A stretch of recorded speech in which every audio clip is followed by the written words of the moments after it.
اوکی این تو هم زوم هم داری رکورد میکنی دیگه؟ آره. آقا حله. We got all حله. systems go. all good. سوال جون سلام. سلام پارسا جون. آقای حالا چطوری؟ عالی، خوب. تو چطوری؟ روبرایی؟ بعد نیستم قربونه کوتی تاکتی بگن. آره خیلی. منم منتظر بودم باهات صحبت بکنم دوباره، مخصوصا بعد از این آرتیکلایی که این اخیراً با من شیر کردی دوباره، که یه جورایی هم برمیگرده به بحثی که تقریباً 9-10 سال پیش آغاز شد توی چین و من و تو داشتیم راجع به این موضوع صحبت می‌کردیم.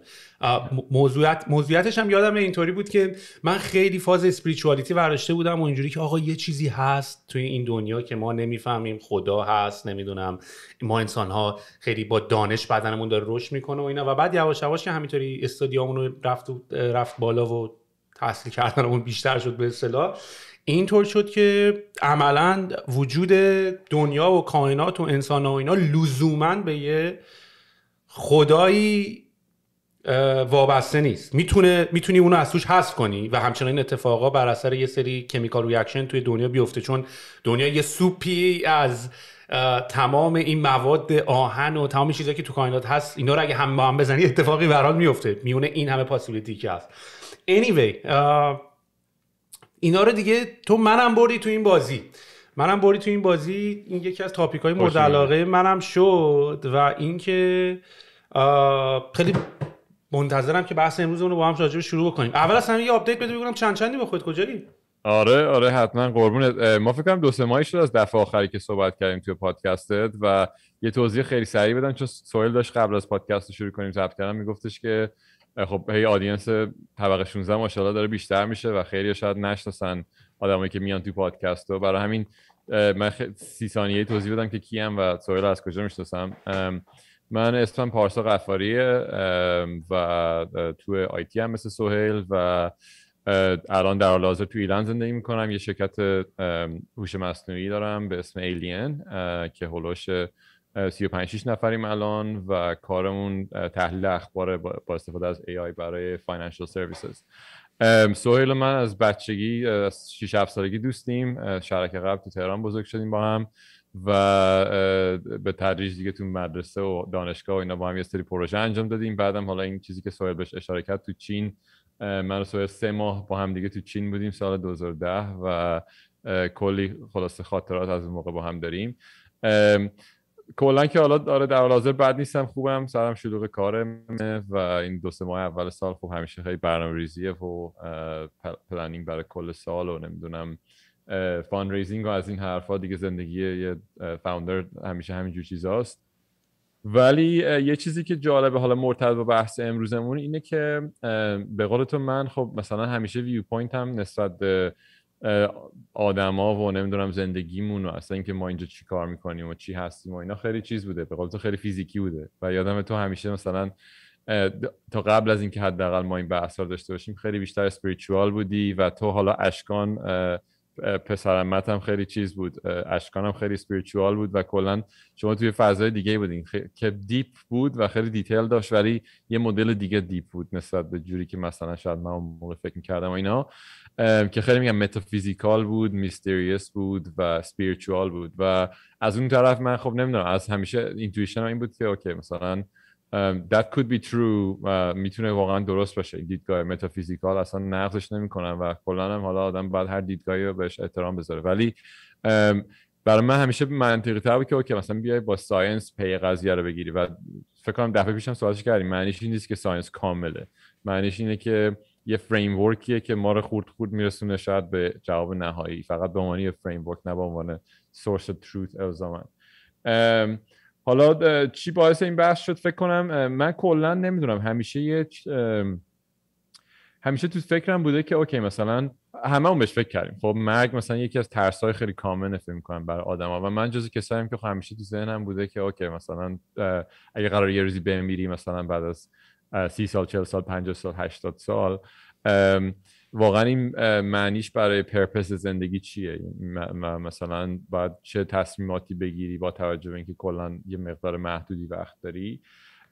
و به نظرم هرچی بیشتر بهش فکر کردم بیشتر به این نتیجه رسیدم که اوکی این باگ واقعا، این که ما سر 80 سالگی، حالا الان شده 80 سالگی، طبیعتا همیشه 80 سالگی نبوده و هی داره رشد میکنه، ولی اینکه تو امروز مثلا لایف اکسپکتنسی باشه 75 سال 80 سال واقعا الزامی پشتش نیست. یعنی از نظر فیزیکی کاملا میشه ساپورت کرد آدما رو که مثلا به جای 80 سال 500 سال زندگی کنن. خب و 80 خیلی آربیتریه، یه جورایی خیلی میکسن. چرا 80 سال؟ چرا مثلا 300 سال نمیدونی؟ و این کلا یه چیزی که حالا بیشتر باید راجعش صحبت کنیم و فکر می‌کنم مرتبط بحثی که تو چین داشتیم می‌کردیم اینم بگم، بعد دوستان نظر تو رو بشنوم. تو چین ما داشتیم میگفتیم که اوکی مثلا تو آیا یه روح داری و مثلا یه جسم، مثل حالا خیلی تو دیدگاه فلسفی مثلا کلاسیک این بحث بوده همیشه که اوکی یه روح یه جسم، اینا مادامی که تو زنده هستی تو قالب فیزیکی اینا با هم مثلا هم مسیرن و هم قطارن و وقتی میمیری مثلا این دوتا از هم جدا میشن، روح جاودانه است و از این حرفا. خب که میگم it makes perfect sense از دیدگاه یه آدمی که مثلا 1000 سال پیش داشته زندگی میکرده که این یه اکسپلینیشن خیلی ولیدی بوده برای دنیا، یه مدل ولیدی و هنوزم خیلی بهش اعتقاد دارن، یعنی چیز منسوخی هم نیست در نهایت. ولی خب هی خورد اوییدنس بیشتر در میاد که اوکی مثلا واقعا شاید همش فیزیکاله. یعنی حالا مثلا چه ما اومدیم ام آر آی اختراع کردیم، میتونیم بیایم پین پوینت کنیم که اوکی این تفکری که تو الان داری کجای مغزت داره، چه اتفاقی میفته که باعث این تفکر شد. یا مثلا مریضایی که سکته کردن رو میبینیم، سکته مغزی کردن میبینیم اوکی یه قسمتی از مغزش از کار افتاده و این باعث شده که این قابلیت رو از دست بده. و این قابلیت هم فقط مثلا طبیعتا قابلیت حرکتی و نمیدونم گفتاری و اینا نیست، خیلی‌هاش هم قابلیت‌های کاگنیتیو و ذهنیه در واقع، که تو مثلا شخصیتت میتونه وایپ بشه. یعنی اینکه تو خودت جلو آینه میشناسی، این قابلیت این که خودت بشناسی ممکنه از بین بره اگه یه جای مشخصی از مغزت صدمه بخوره. و بالاخره اینا این اکتشافا خورد باعث این شده که یه مقداری کمتر این کانسپت روح و جسم برای من حداقل منطقی باشه. به نظر من میاد که همش واقعا تو همین مغز قابل جمع‌بندی مغز فیزیکی و از اون برم خب با هوش مصنوعی اینا می‌بینیم که هی دارن سیستم‌های آرتفیشال شبیه‌تر به آدما میشن که خب این یا موجودات بیولوژیک میشن. حالا در واقع بشه گفت artificial intelligence biological intelligence هی دارن مشابه‌تر به هم میشن که باز میگم این تئوری رو تقویت میکنه که اوکی شاید همش واقعا فیزیکیه و همش زاده ذهن آدمه. حالا این خیلی یه ذره طولانی شد این تیکه حرفم. میخوام ببینم که تو الان از اون موقع تا حالا میگم چون تو اون موقع یه مقداری خیلی قائل بودی به این داستان روح و اینا، ولی الان به نظر میاد که تو هم بیشتر یه مقداری فیزیکی تر داری نسبت به قضیه فکر میکنی. نظر تو چیه؟ ببین من همچنان اون اسپریچوالیتی رو همچنان دارم، ولی تنها فرقش با زمان اون موقع اینه که اون موقع از یه ایگنورنسی می اومد، یعنی از اینکه تو قادر به بیان و تعریفش نبودی میگفتی یه چیزی هست، میدونی، و چون قادر به بیانش هم نیستی یه جوری هم که یه چیزی هم هست یه فاز جنبه اعتقاد هم بهت میده، بعد این اعتقادم یه احساس خوبی هم بهت میده که مثلا چون مثلا انگار مثلا من فهمیدم بقیه نفهمیدن، انگار مثلا I feel it و بقیه نمیفهمن، میدونی. و معمولا توی جنبه مثلا فاز اسپریچوالیتی و اینا یه همچین کلکل احمقانه هم بین خیلی از این آدمایی که تو دنیای مثلا یوگا و اسپریچوال به اون معنا هستن که من از تو وایسترم، من از تو اینلایتد ترم، میدونی. اصلا یعنی قشنگ نماد برعکس اینلایتد بودن اینه که تو به یکی من از تو اینلایتد ترم.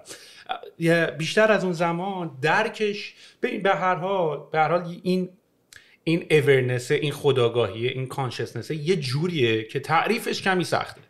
یعنی یه بارم این بحث با هم داشتیم، اینی که جاذبه زمین رو تو بیای بگی مثلا بیای تعریفش بکنی و بیای بگی که آقا مثلا یه چیزی هست که کارش اینه که همیشه میخواد به هم بکوبونه، اسکواش کنه و اینا، این لزوما نمیگه چیه. این که تو تونستی تعریفش کنی بگی مثلا گراویتی فرمولش اینه، اینطوری کار میکنه، اینجوریه، این چراشو نمیگه، میدونی، چرا هست و لزوما تا حالا نگفته ولی تعریفش کرده برات و این یه مقداری باعث میشه که آدم احساس کنه یه چیزی هست که خب چون هنوز قابلیت درکشو نداریم پس یه چیز متافیزیکتر و یه چیزی فرای منه که حتما هم فرای من هست، میدونی. ولی با توجه به این قدرت کالکتیو ایمیجینیشن انسان ها که با هم دیگه دارن فکر میکنن و این داستان استوری تلینگ. و جالب تر از این که خیلی از این موضوعات هم اصلا موضوع جدیدی نیست، یعنی حرفایی که الان تو دنیای ای آی و تو دنیای نمیدونم ژنتیک و اینا دارن میزنن حرفایی نیست که مثلا چون الان سال 2021 دارن میزنن.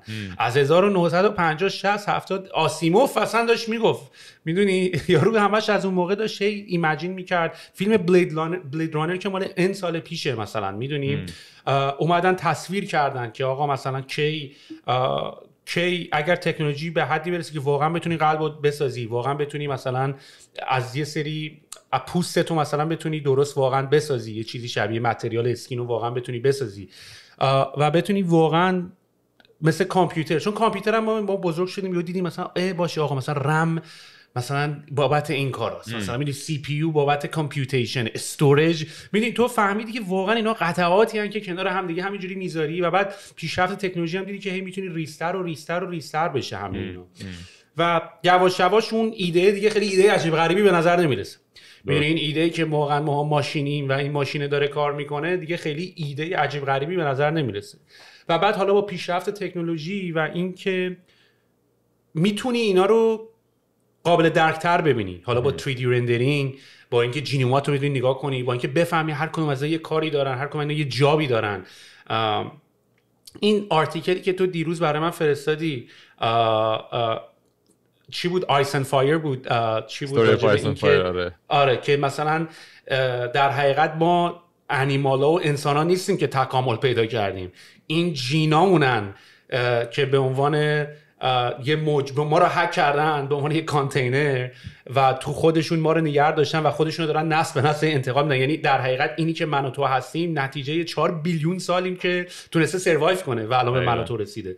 و وقتی تو از این زاویه به اینا نگاه میکنی یکم اینجوری که چرا من اینا رو، چرا اصلا من دبستان، چرا از بیگ بنگ و دبستان، چرا الان ما کجای هستیم چیکار داریم میکنیم، چرا تو دبستان کورس دبستان نبوده، میدونی چرا کورس راهنمایی دبیرستان نبوده، چرا من الان تازه دارم میفهمم که چی شد ما الان اینجاییم و به کجا داریم میریم و سوالای این چنینی.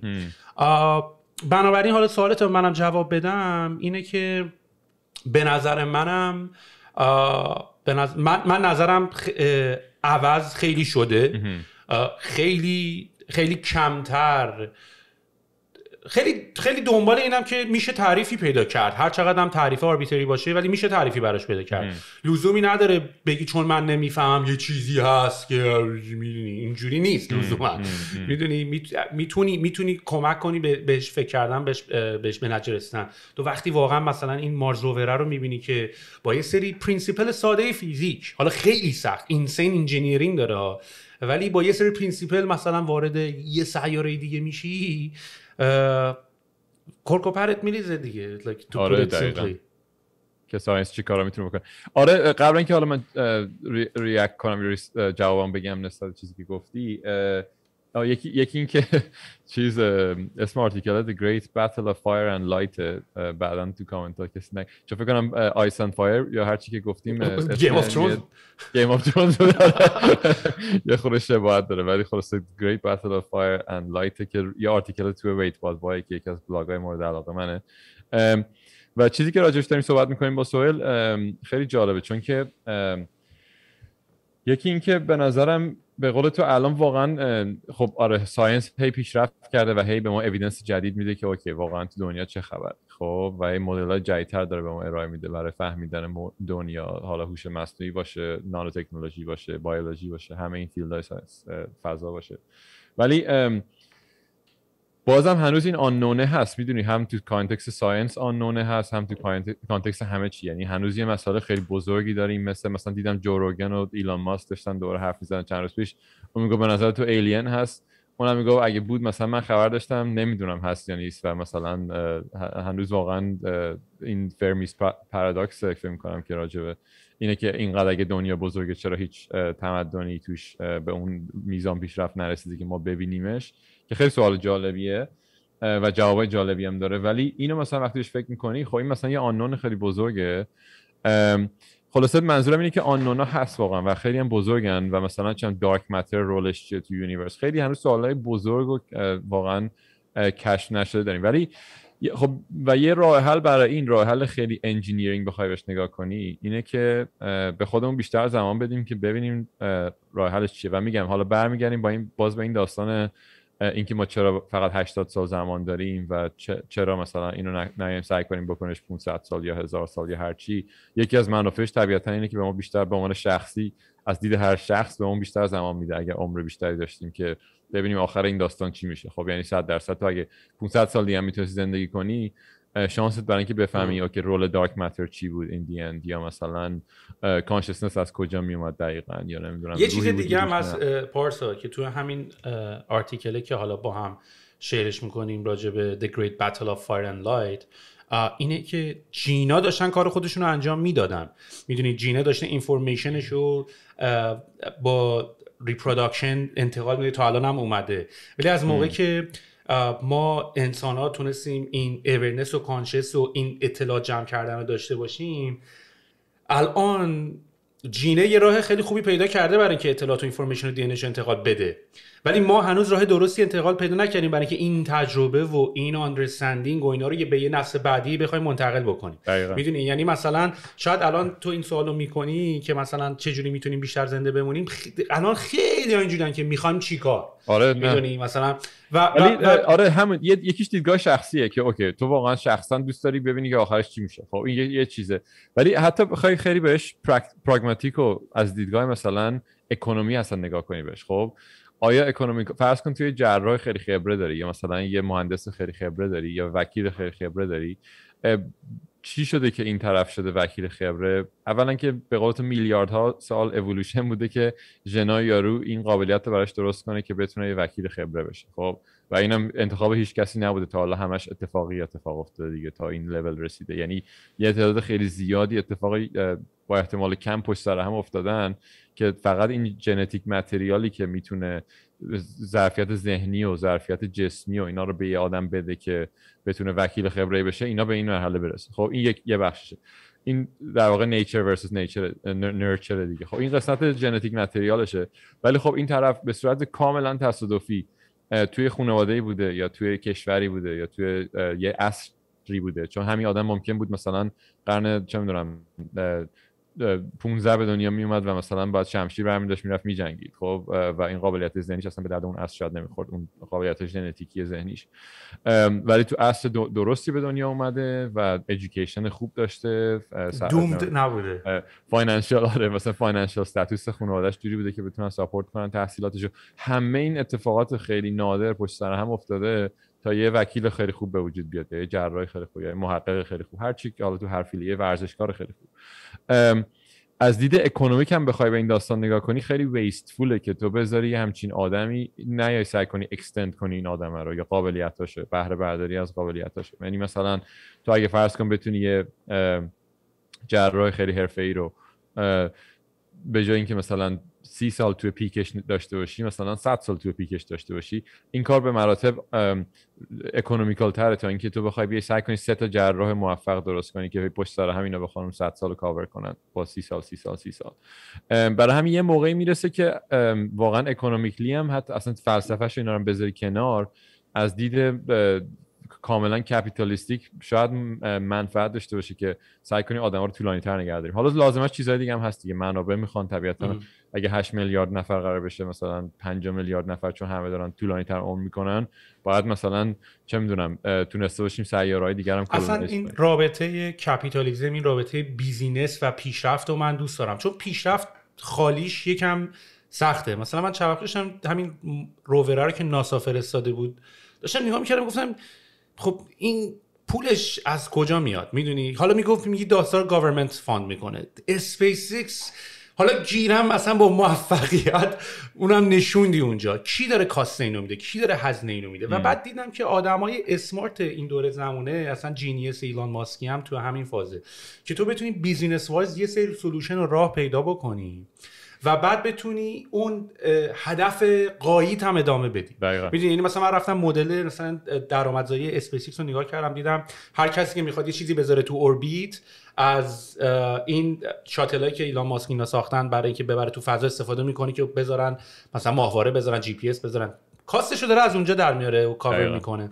بعد نگاه میکنی میبینی همه پروژکتاش هم الاینده، میدونی، یعنی مثلا میبینی اصلا به واسطه وجود اسپیس ایکس و کاست و آرندی که اونجا داره انجام میشه تو شاید بتونی مثلا انقدر اکونومیکلی برات میک سنس بکنی که رو باتری انقدر وقت بذاری ریسرچش بکنی. شاید فقط اگه تستای خالی داشته بودی انقدر اکونومیکلی نمیارزید، میدونی. دقیقاً همینطوره. یعنی اصلا فکر می‌کنم تنها فرم اینویشن اینه که اینویشن بیزنس اگه الاین باشه فقط کار میکنه. یعنی اصلا اگه الاین نباشه با اینترست کپیتالیستی، اگه پول در نیاره میشه پروژه آرندی که مثلا این درست هم هست، یعنی چیز دویلیشی نیست، میدونی، چیز بدی نیست، چیز درستی همه پروگرس همینطوری بوده. اصلا اینکه چون راه آهن داریم نفت اینا همش همینجوری بوده. یعنی یه اینویشن ساینتیفیک بوده الاین شده با یک اپورتونیتی کپیتالیستیک. تقریبا میشه گفت تنها فرمولش همین هستن. حالا چیز جدیدی هم نیست، یعنی حالا ایلان ماسک مثلا مثال اخیرشه، ولی شاید چند صد سال واقعا همه اینویشن های بزرگی که ما الان داریم، چون برق داریم فلان داریم، همیشه یه اینویشن ساینتیفیک بوده الان شده با اینترست های کپیتالیستیک. ولی حالا راجع به این داستان ژنتیک که خب خیلی جالبه، اون بلاگ پستی که راجعش صحبت داریم می‌کنیم من و سهیل، در واقع بر مبنای یک کتاب معروفیه به اسم The Selfish Gene که کتاب ریچارد داکینز فکر می‌کنم 1974 یا 76 نوشته‌اش، یعنی نسبتاً کتاب قدیمیه. این آرتیکلش روی وید بادوای خیلی پیشنهاد می‌کنم. حالا وید بادوای کسایی که بلاگش نوشتن خیلی میاد موضوعات پیچیده و علمی و جالب و به زبان ساده توضیح میده. الان دیگه از این ساده‌تر نمیشه واقعا، با سری کارتون مثلا اینجوری خیلی باحال. آره در مثلا چه می‌دونم اونایی که دارن گوش میکنن ما داریم اسکرین شیر میکنیم. آره روی صفحه هست الان.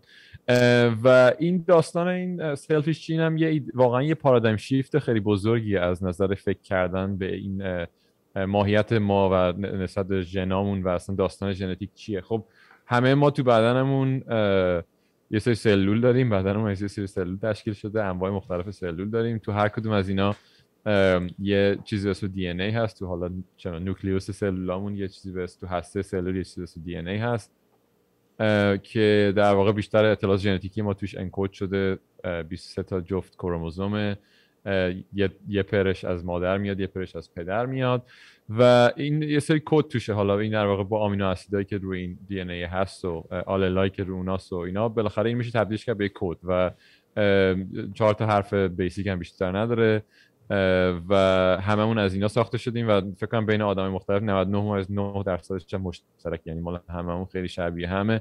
یه بخش زیادیش هم یا نمیدونیم چیکار میکنه یا هیچ کاری نمیکنه. چیز عجیبه. یعنی اگه به عنوان کد بهش نگاه کنی خیلی چیز جالبیه. مثلا یه کد بیس خیلی مسیوه که بیشترش کامنت شده، یعنی ران نمیشه اصلا. مثلا یه دیولپری واقعا لیترالی یکی مثلا 3 میلیارد سال پیش یه دیولپر یه خط کد نوشته. این همون داستان میوت شدن است، میوتیت شدن است یا نه میوتیت شدن، یعنی اینکه تو کاملا مثلا به یه چیز دیگه تبدیل میشی. میوتیشن خب نه، این که مثلا یه جهشی در واقع اتفاق بیفته از یه نسل به نسل دیگه یا درون یه نسل، یعنی که مثلا داریم که کامنت شده ربطی به اون میوتیشن نداره. نه بیشتر به اِوولوشن ربط داره. ولی خب یکی از مکانیزم‌های اصلی اِوولوشن هم میوتیشن هست. یعنی این یه جهش رندومیه. مثلا فرض کن تو آدما، تو اون آرتیکل هم منشن شده اینکه هوموساپین ها یهو اینقدر کاگنیتیو کپابیلیتی زیادتر دارن نسبت به بقیه به خاطر یه میوتیشن احتمال زیاد اتفاق افتاده که میوتیشن خیلی سنسیبلی هم نبوده. یعنی مثالی که فکر کنم تو این مقاله زده که اینکه ما چرا اینقدر قابلیت ذهنیمون بیشتر از بقیه موجوداته اینه که یه موقعی ژنمون اومده یه بت خیلی یه تصمیم خیلی عجیب غریب گرفته که بیاد، مثلا مثالی که اینجا میزنه اینه که فرض کن شما یه رستورانی که سالی مثلا $100,000 درآمد داری و یهو بیای مثلا یه آشپز درست استخدام کنی که دستمزدش $1,000,000 در ساله.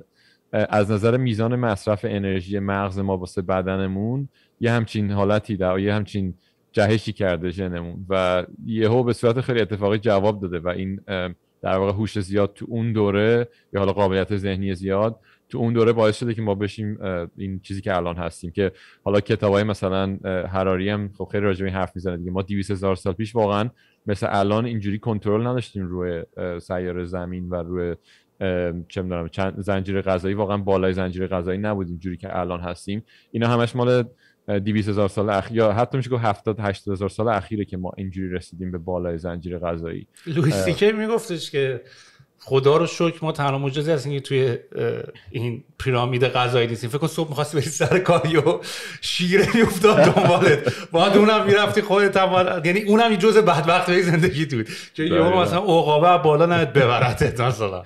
دقیقاً. و حالا این پارادایم مختصر این آرتیکل، پارادایم اصلیش چیه و پارادایم اصلی The Selfish Gene اینه که در واقع بازی اصلی بازی ژناست، یعنی ژنای ما دارن این بازی رو میچرخونن و ژنامون دوست دارن که خودشون رو منتقل کنن به نسل بعدی که سروایو کنن. حالا دوست دارن کلمه خیلی درست نیست، یعنی کانشسلی اتوماتد، یعنی حالا اصطلاحی که توی مقاله براش استفاده میشه اینه که فورس اف نیچر، مثل چی جاذبه فورس اف نیچر، یعنی اینجوری نیست که تعریفش سعی کن نکنی دقیقاً زمین بیاد تصمیم بگیره نه من میخوام سهیل بکشم طرف خودم، نیست، یه فورس اف نیچر واقعا. حالا داستان چیه؟ داستان اینه که میگه اوکی پس ژنای ما در واقع خیلی سلفیشن، میخوان خودشون فقط تنها کانسرنشون اینه که خودشون رو منتقل کنن به نسل بعدی و برای اینکه این کار برای اینکه سعی کنن موفق تر باشن تو این تسک ساده، اومدن پیرامون خودشون یه بدن تشکیل دادن که خیلی واقعا پارادایم جالبیه و این بدنه حالا هی پیچیده‌تر و پیچیده‌تر شده. بدنهای ابتدایی خب خیلی ساده‌تر بودن، شاید یه سلول بوده کل مثلا اسکافولدینگی که اون مولکول در واقع دی ان ای یا آر ان ای پیرامون خودش درست کرده، ولی خب الان یه موجود خیلی پیچیده مثل انسان هم داره خود پیرامون خودش درست میکنه با مثلا حالا این چارتی که داری نشون میدی یه لحظه برو بالا اونجایی که اون نابا هست که داره بالا و پایین میکنه که اوکی مثلا انقدر پیچیده شده که حالا این ویو خیلی ابسترکتی از سیستم کنترلی که چون ژن که نمیتونه تصمیم بگیره ما چی کار میکنیم، ولی یه استراکچر مغزی درست میکنه یا یه استراکچر هورمونالی درست میکنه که بیهیویرهای ما رو تحت تاثیر قرار میده. یعنی بیهیویر مثلا اینکه من ساعت چند از خواب پا میشم، شاید حالا این یه ذره مثال خوبی شاید نبود، یا اینکه مثلا من مثلا علاقم به غذا چه جوریه شاید کامل زمان توی ژنم انکد نشده باشه تو دی ان ای، ولی ممکنه اون وقت دی ان ای من یه ساختار مغزی به وجود بیاره که اون بیهیویر رو در واقع تشویق میکنه و این نابا عملا یه جوری در اختیار دی ان ای است که مثلا اوکی چقدر احساس گرسنگی وجود داشته، چقدر احساس ترس وجود داشته باشه، بالانس درسته اینا چیه و خب این میلیاردها سال فرصت داشته که اینو در واقع درست کنه و به این لولی که الان هستیم برسه و همش هم آزمون و خطا بوده یه جورایی دیگه، تو پروسس اِوولوشن و سروایوال اف دی فیتست بوده یه جورایی با این انوایرمنتی که ما توش بودیم با شرایط زمین و اینا، این گونه‌ای بوده که سروایو کرده و شده ما. حالا داستان خلاصش پس اینه، خلاصش اینه که ژنای ما یه بدن دور خودشون درست کردن ولی کار این بدنه اینه که ژن رو منتقل کنه به نسل بعدی. حالا مشکل چیه؟ مشکل اینه که این بدنه انقدر پیچیده شده سر ما دیگه کانشس شده، یعنی آگاه شده نسبت به این قضیه، در صورتی که مثلا بدن این ماملک واقعا شاید یعنی اون کاگنیتیو کیبیلیتی رو نداره که بفهمه چه اتفاقی داره میفته. اینجا هم داره میگه دیگه، میگه این اتفاقی که داره میفته چون جینا که اون احساس و درد و پین و این داستانا رو ندارن.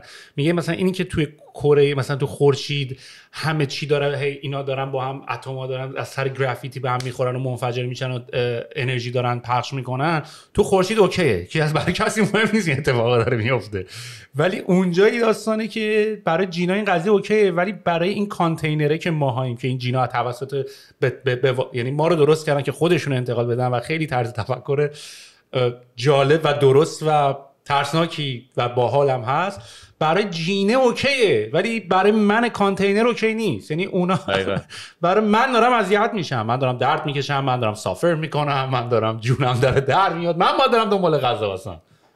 دقیقاً همینطوره. و این مثال خورشیدش هم خیلی جالبه، چون هم که داشتی میگفتی میگه که اوکی تو خورشید جاذبه خورشید داره هی اتم‌های هیدروژن و هلیوم رو به هم فشار میده که فیوژن اتفاق بیفته، ولی مثالش حالا رو کره زمین اینه که ما مثلا اگه مثل اتم‌های فیوژن هلیوم و هیدروژن باشیم، آدما یا حیونا حالا به طور کلی، این مثلا اینه که اتم‌های هیدروژن و هلیوم حس داشته باشن یا مثلا از فشار اومدن بهشون درد بکشن، که خب تو کیس خورشید اتفاق نمیفته ولی روی زمین به قول تو این اتفاق داره میفته برای ما و ما چقدر واقعا برامون چه سافرینگ داره، مریضی، مردن، همه اینا واقعا برامون چیزای سختیه و خیلی سافرینگ زیاد باید تحمل کنیم، غم و رنج و اینا خیلی زیادی باید تحمل کنیم به خاطر اینکه این ژنا بتونن خودشون رو پاس بدن به نسل بعدی.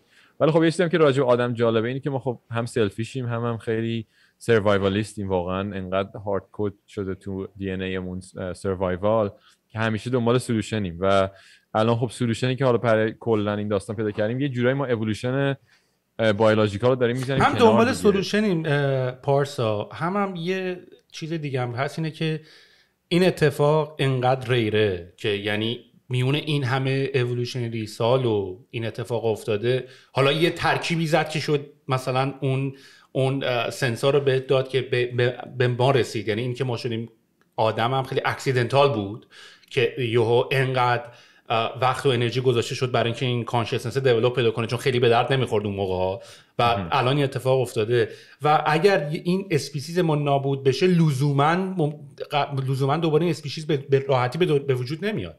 یعنی ممکنه یه بار ما استینگ بشیم و دیگه نیازی هم برایش نباشه که به این شکل دوباره ایوالو بکنه. یعنی یکی دلایلی که مثلا من فکر کنم خیلی فاز مالتی پلنتری هم مثلا گرفتیم که بریم سیاره‌های دیگه اینه که ممکنه شهاب سنگ بخوره کره زمین کاملا نابود شه و این اتفاق قبلا هم افتاده، سر دایناسورها افتاده، سر زمانهای دیگه افتاده. یعنی اینجوری نیست که یعنی ما خیلی داریم لایف فور گرانتد هم داریم تیک میکنیم، اینطوری نیست. لایف خیلی راحت میتونه فراجایل از نابود بشه. دقیقاً آره واقعا همین حالا کانشسلی به قول تو میفهمیم که زندگیمون چقدر ریره و چقدر غیر محتمله که دوباره این اتفاق بیفته و هم سرنوشت موجوداتی که منقرض شدن رو داریم میبینیم. هم از اون ور میگم ساب کانشسلی هم واقعا ما خیلی سلفیش و هاردکور خیلی سروایوال تو اون انکد شده. اصلا فکر نکنم یعنی مثلا یه چیزی مثل کووید پیش میاد واقعا میبینیم مثال زنده شو و مطمئنا تو این 200,000 سال اتفاقات خیلی بدتر از کووید افتاده برای بشریت و ما سروایو کردیم و سولوشن پیدا کردیم، همکاری کردیم، هم فکری کردیم. جینی که هم موتیویتد بوده هم تالنتد. آره دقیقاً. و حالا خلاصش بخوایم بکنیم راجع به این داستان ژنتیک، یه بحث دیگه هم حالا داریم که مرتبط با همین میگم مردن و افزایش طول عمر و اینجور چیزاست، حالا به اونم میرسیم. ولی راجع به ژنتیک هم تو هم من میدونم که حالا از این تستایی که الان اویلیبله مثل 23andMe شروع کردیم یه جور کنجکاوی دیگه. میگم اگه برنامه نویسین و دارین به این قضیه فکر میکنین واقعا مثل اینه که آدم سورس کد خودشو ندونه چیه. یعنی مثلا ندونی که سورس مثلا یه اپلیکیشن دائم داشتی استفاده میکردی ولی هیچ ذهنیتی نداری که سورس کدش چیه. این یه جورایی اینتלקچوال کیوریاسیتی و یه کنجکاوی خیلی واقعی به نظرم به وجود میاره که آدم ببین اصلا تو این کد چی هست. و خب الان این کار خیلی راحت‌تر شده. سویل الان روی صفحه داره وبسایت 23andMe پروفایل خودش رو نشون میده که داره در واقع اجدادش فکر می‌کنم صفحه اولش انسستری 95% ایرانی هستی. خب از من یه خورده بیشتر فکر کنم ژن ایرانی داری. البته همه این تست‌ها یه مقداری خطا دارن اینم بگم چون خیلی چیزن دیتاشون داره کاملتر دیتاشون داره کاملتر میشه. هرچی آدم بیشتری تست رو میدن. از مثلا شاید خاورمیانه دیتاشون یه مقداری همیشه ضعیف‌تر بوده تا از مثلا آمریکا چون خب تست قابل دسترسی تر تو آمریکا. ولی خلاصش اینه که اینا میان چیکار میکنن؟ شما وقتی 23andMe ساین اپ میکنین الان دکمهش بالای صفحه هست بای کیتس، یه کیت میفرستن در خونه‌تون با پست. شما یه نمونه از بزاقتون رو که حالا قیمتش هم اینجا هست $249 کانادا است، تو آمریکا فکر کنم $170 اروپا فکر کنم 149 یورو یا همچین چیزایی باشه. آقا بزن یه زنگ بزنم 23andMe بگم یه کد به ریفرال. بعد این کیت میاد، شما یه در واقع سمپل از بزاقتون براشون میگیرین، با پست میفرستین، اینا دی ان ای تون رو از بزاقتون اکسترکت میکنن و سمپل البته نمیکنن، یه جورش میشه گفت سمپل میکنن ولی با یه پروسس خاصی به اسم جینوتایپینگ 23andMe این کارو میکنه که همه دی ان ای نمیاد در واقع سیکونس کنه. یه بخشایی که در واقع شناسایی شدن که تفاوت‌های زیادی بین آدما دارن و کورلیشن دارن با خاصیت‌های مختلف حالا ظاهری یا سلامتی یا انسسترال، فقط اینا رو میاد در واقع تحلیل میکنه. حالا این دیتای ورودیش سویل الان داره خروجیش رو نشون میده. سویل میخوای یه ذره صحبت کنی راجع به این ریپورتایی که گرفتی از شور تو بگو من کدوم قسمتش برام فکر کنی باحاله. خب الان داری انسستری رو نشون میدی، میخوای انسستری رو توضیح بده که همون صفحه اولش حتی توضیح بده که بریک داون انسستری چیه مثلا. یا خب ببین این طبق چیزی که این نوشته اینطوریه که خب اولا یه 23andMe یه کار خیلی جالبی که داره میکنه اینه که دوباره همون بحث کپیتالیسم رو که کردیم، اول از همه برای اینکه بتونن ریسرچشون رو کامل بکنن یه مدل بیزنسی هم پیدا کردن. یعنی اینا برای اینکه بتونن آدما رو موتیویت بکنن که بیان همه دیتاشون رو بدن، اینا هم بتونن دیتا رو ریسرچ بکنن و خب این شاید به نوبه خودش خیلی باز نتونی براش بیزنس مدل پیدا کنی همه پول بدن. اومدن دیتای تو رو گرفتن و اومدن توی یه داشبورد خیلی جالبی با توجه به استوری تلینگ، یعنی اومدن دیتا تو رو فقط هم صرفا راه نیومدن بهت بزنن، اومدن گفتن آقا اگر تو یه همچین مثلا تو اگه یه همچین جینایی داری یعنی چی، و اندازه یه کتاب پشت داستان نوشتن که خب این بیزنس مدل رو درست کردن که $250 از هر کسی میگیرن به واسطه این اطلاعات اینترستینگ. ریسرچ خودشون هم دارن فاند میکنن، یعنی جدا از اینکه من عملا این پولو دادم و این اطلاعات خودم که شاید در حال حاضر خیلی هم به دردم نخوره، اطلاعاتش هر روز داره کاملتر میشه، ریپورت‌های جدید اضافه میشه. البته من آینده خیلی نچندان دور رو میبینم که لاگین وی 23andMe باشه، یعنی دکمه لاگین وی 23andMe باشه، من با اطلاعاتم برم و اینا رو وارد بکنم. من همین الان خیلی تصویر خوبی از کامپوزیشن خودم دارم، یعنی به واسطه اپل واچ و این وزنه‌هایی که میری روش تمام دیتای کامپوزیشن بدنت رو نشون میده و اگه بتونم این دیتا رو هم بذارم یه جای تنگش خیلی جالب میشه. ولی اینا هم یه بیزنس مدل خیلی جالبی پیدا کردم و ریپورتشون هم داره بیشتر میشه. طبق گفته این من نزدیک 95% آسیای غربی و آفریقای شمالی هم که آفریقای شمالی تقریبا همه فکر میکنم هستن، یعنی همه از اونجا ما شروع کردیم، انسان ها و این هوموسیپینی که سروایو کرده از اونجا اصلا شروع کرده وقت دنیا رو فتح کردن. و بعد دیگه کامپوزیشن دی ان ای نشون میده. مثلا برای منو خیلی جالبه زده یه مقداری از، من شک داشتم تو اصفهانی باشی سهیل. ببین من اصفهانی نیستم ولی خب داره میگه، ولی مثلا ولی پدرم شیرازی هست و خوزستان هم درس خونده و خودم که تهران به دنیا اومدم، ولی میخوره. یعنی مثلا آخه این هم مثلا داره مال چند سال گذشته رو داره نشون میده، میدونی؟ آره دیگه خیلی زیاد، یعنی ولی خب سعی میکنن، خب این دیتاش با تطابق دادن تو با آدمای دیگه است دیگه در واقع، یعنی دیتاهای دیگه که اینا دارن، یعنی یکی میاد میگه که اوکی من اهل شیرازم یا اهل اصفهانم، این نمونه دی ان ای امه، خب و نفر بعدی میاد میگه منم اهل شیرازم، این نمونه دی ان ای امه، نفر سوم میاد میگه که این نمونه دی ان ای امه، اینا میگن که تو شاید اهل شیراز باشی، چون ما 2 نفر دیگه دیدیم که مثلا این وریانت خاص داشتن و اینا اهل شیراز بودن. پارسا چه تیپ اینفورمیشن این توئه که میتونه اینو بکشه بیرون؟ خب الان به اینفورمیشنش هم میرسیم. میخوای قربونت برم نمیدونم چی اینجا. نه این دیگه خیلی بانمک شده داره، مثلا دیگه به انسستریت هم داره کمک میکنه. دقیقاً. خب بذار من پس یک کات کوچیک بدیم، من دیتا راش نشون بدم، تو هم میتونی دیتا رات رو ریکوست کنی، هم کردی یا نه؟ اوکی. حالا منم همین تست رو انجام دادم و به جای اینکه حالا من چیزو نشون بدم در واقع حالا من دیتای حالا بعداً تو چیزت هم نشون، تو الان مثلا چیزت هم نشون بده هلت اند انسستری، مثلا هلت و ایناش نشون. آره حتما نشون میدم، هم روی تونیتیرمی هم روی سرویس جدید به اسم نبیلا. حالا من یک کاری که اخیراً کردم همین 2 روز پیش این بود که کلا دیتاهای ژنتیک هم میخوام پابلیکلی اویلیبل کنم، چون فکر می‌کنم خیلی به ریسرچ کمک میکنه. حالا الان رو گیت هاب گذاشتم چون جایی که باش آشناترم و میگم فکر میکنم که خارج از مسیرهای متداول ریسرچ هم کلی آدم، چون الان شاید یه نفر 16 ساله یه جون نشسته داره با پایتون مثلا دی ان ای انالایز میکنه و شاید واقعا به دیسکاوری خوبی دست پیدا کنه. جای لایبرری نداریم که دیتای ملت پابلیک باشه، یعنی تو چرا؟ خب اون مسیرهای فرمال خیلی زیاده براش. خب یعنی اصلا یه پروژه های خیلی بزرگ دولت معمولا گاورمنت ساپورت میکنه، جینومیکس پروژکتس، خب و همه کشورهای بزرگ حداقل جینومیکس پروژکت دارن. مثلا تو یوکی چند سال پیش این لانچ شد، گفتن که ما میخوایم برسیم به 500,000 تا دیتا پوینت، یعنی 500,000 تا ایندیویدوال میخوایم تو دیتابیسمون باشن و نه تنها دی ان ایش رو کامل میان سیکونس میکنن، بلکه اینا میان در واقع همه خاصیت‌های در واقع سلامتیشون، انسسترالشون، همه اینا رو خیلی اکستنسیو سروی میکنن و اینا واقعا روز به روز داره توسط ریسرچرها استفاده میشه.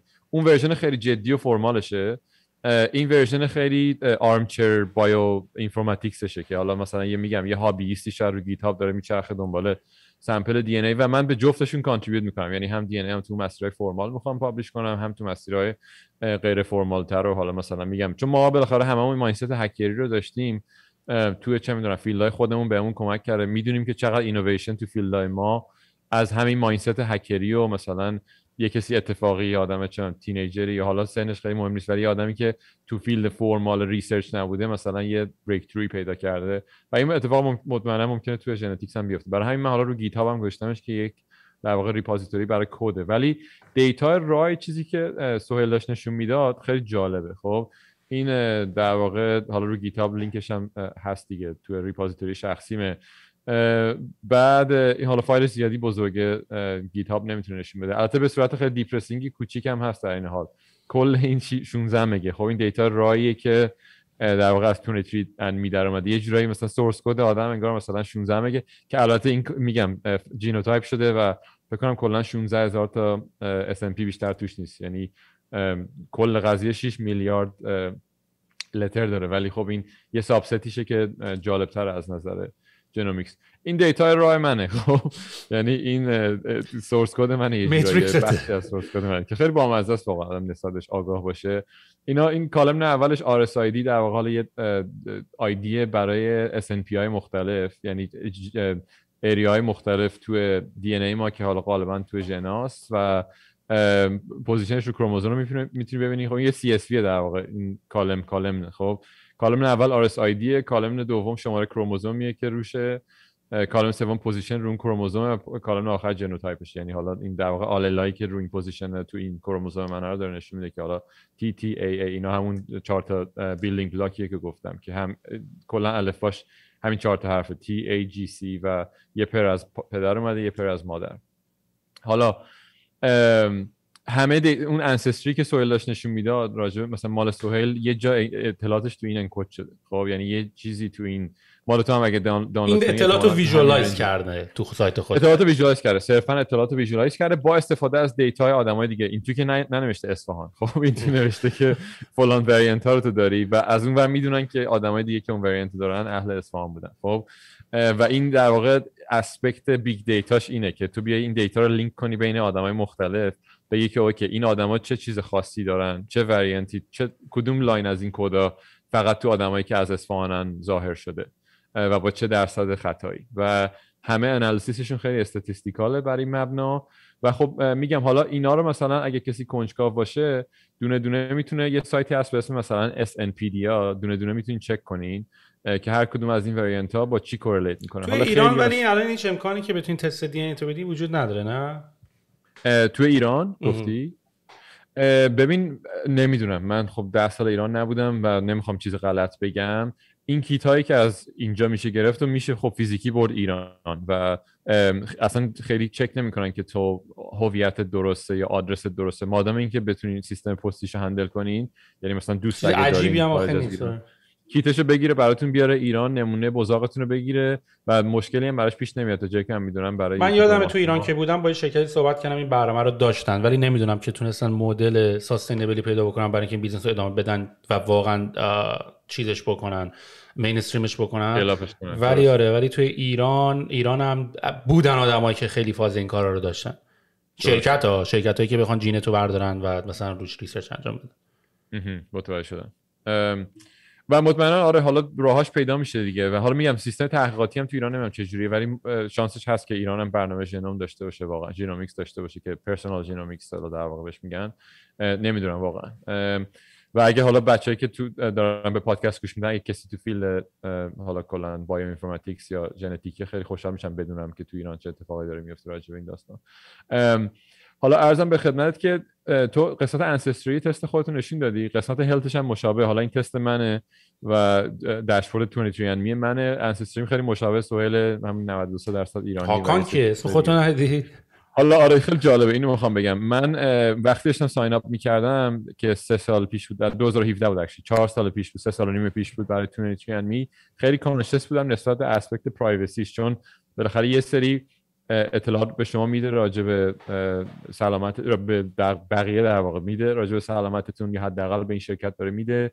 و خب همه میدونیم که شرکت‌های بزرگ دیتا رو خیلی اکسپلویت میکنن، دیتا اشخاص و حالا تو سوشال میدیا همه آگاه شدن نسبت بهش و 100% تو این کیس هم ممکن اتفاق بیفته. مثلا حالا میگم خوباشو داریم میگیم، بعداش هم بگیم. ریچارد برانسون ویرجین میدیا الان باید به توافق رسیده که 23 اینو میره بخره و با هم پابلیکش کنن و در واقع این ممکنه معنیش این باشه که اختیار دی ان ای این 10 میلیون نفری که توسط 23 سیکونس شدن بیفته دست ریچارد برانسون. و میگم هممون میدونیم که این ترمز اند کاندیشنز رو نمیشه واقعا سر در آورد ازش و میتونن واقعا اکسپلویت کنن این دیتا رو. و من با اون تفکر اون موقع داشتم پیش میرفتم، ولی الان تفکرم یه مقدار تغییر کرده، یه مقداری ریسکش به نظرم معقول تره، چون که اولا به نظرم اگر کسی بخواد، یعنی کسی که میتونه کار مفیدی با دی ان ای آدم بکنه، احتمالاً یه جوری میتونه بهش دسترسی پیدا کنه. من یه چیزی هم بگم این یکی دلیلی که خیلی اکسایتدن نسبت به این ریپورت ها اینی که بدنت احتمال اینکه چه ویروس ها و چه بیماریایی رو بتونه راحت میزبانی کنه رو بهت میگه، که گرچه قبل از اینکه گزارشش رو بخوای خیلی هم شاید نخوان بدونن که آقا ممکنه سرطان بگیره. من جزو اون آدما نیستم، واقعا اصلا درک نمیکنم که چرا نباید بخوای. مثلا مثل هم آدمایی مونه که میگن آقا مثلا من نمیرم چه میدونم کولونوسکوپی کنم چون میترسم مثلا مریضی داشته باشم. من خودم جزو آدمایی که خیلی پراگماتیک نسبت به این قضیه نگاه میکنم، جاجمنتال هم نیست واقعا. یعنی بعضی خب کمتر پراگماتیکن و چون وای میسن تا مثلا علائم مریضی نشون بدن. من خود همیشه دوست دارم که بدونم چه اتفاقی داره میفته یا قراره بیفته، چه حالا با دی ان، یعنی چه حالا تو این کانتکستی که داریم راجعش صحبت میکنیم، چه تست‌های معمول پزشکی. خب و حالا به قول تو اگه آدم بدونه که مثلا شانس چه میدونم دیابت داره یا شانس یه نوع کنسر داره یا شانس یه چیزی که حالا حداقل میتونی کنترل کنی یا لایف استایلتو تغییر بدی فرض کن، خب چه بهتر که آدم مثلا تو 30 سالگی و 20 سالگی و 40 سالگی بدونه تا مثلا بذاره فرض کن سر 60 70 سالگی شاید که مثلا اون کاندیشن رو دیولپ کرده بفهمه. الان فرصت اینو داری که لایف استایلت رو عوض کنی. اگه که بدونی مثلا زمینه ارثی فرض کن چاقی داری، خب خیلی آدم راحت‌تر میتونه اینو منیجش کنه تو سن کم.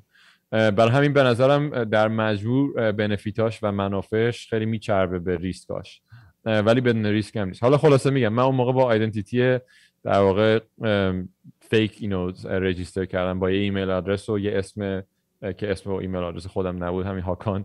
بعد جالبش اینه خودت بعداً پابلیکش کردی. و آره دقیقاً، و همه میگن چی شد تو این 3 سال و نیم چه اتفاقی افتاد که اینقدر دیدگاه دعوت شد. و حالا بعد راجع به یه بلاگ بنویسم چون خیلی من مدت طولانی فکر کردم به اینکه این کارو بکنم یا نکنم و تقریبا به همه ریسکایی که میشد بهش فکر کردم. همیشه ریسکایی که هست نمیشه بهش فکر کرد، ولی در نهایت می‌خواستم این سکشن هلتش نشون بدم و میگم همه اینا بر مبنای همون دیتای رایه که دیدیم. این سرویس دیتای را رو هم میده بهتون و باید ریکوستش کنی، یه چند روز طول میکشه ولی در نهایت میشه دیتاشو دانلود کرد که همون تکست فایلی که قبل از این دیدیم. حالا این سکشن هلتشه که یه تعداد زیادی ریپورت میده که بعضیش راجبه مستقیما راجبه هلت، بعضیش یه سری تریت ها و خاصیت های جالب حالا فیزیکی آدمه. من اول این میتونم هلتشو باز کنم. اینم بگم که اینا هیچ کدوم قطعی نیست. خب خیلی کاندیشن های هلتی مثلا چون یه مریضی مثلا پیچیده مثل کنسر معمولا ریزالت چندین ژنه، یعنی هیچ وقت اینطوری نیست که بگی اوکی مثلا یه ژن و این ژن همیشه باعث این اتفاق میشه. معمولا خیلی کامپلکسه و عوامل محیطی هم توش خیلی تاثیر داره. برای همین اینا رو هیچ وقت نمیشه به عنوان در واقع دایگنوستیس پزشکی بهش نگاه کرد و FDA مثلا تو آمریکا اینا خیلی کنترل کرد این قضیه رو که اینا هیچ وقت وارد دایگنوستیس نشه. یه جورایی هینته که شما باید بری با یه حالا ژنتیک کانسالتنت در واقع راجع به این ریزالتا صحبت کنی تازه که بفهمی واقعا ریسک رو داری یا نه. این خیلی را بیسد آن دیتا، فقط بدون دونستن عوامل محیطی شما، بدون دونستن لایف استایل شما، اینجور چیزا. حالا مثلا این لیست ریپورت هایی که برای من در واقع داده و اولیش چیه age related macular degeneration، این یعنی آب مروارید در واقع مثل آب مروارید میمونه و من یه ریسک هایی دارم که مثلا تو سن بالا آب مروارید داشته باشم. برای من زده variant detected not likely at increased risk. من چارتای اولم چون این گزارش اضافه شده همه، چون من قبل از این با آخرین باری که لاگین کردم اینا خیلیش نبود. هی دارن دائم ریپورت اضافه میکنن. دقیقاً. حالا من بعد از این یه سرویس دیگه نشون میدم، این نبیولا که یه مقدار آپ تو دیت تر و جالب تر هم هست، به اونم میرسید. ولی حالا این مثلا چم تایپ 2 دیابتیس، دیابت نوع 2 مثلا تیپیکال لایکلیهود دارم من و این واریانت های دیگه هم هیچ کدوم نداره. باعث شده کاری بکنی نسبت به این گزارش‌ها؟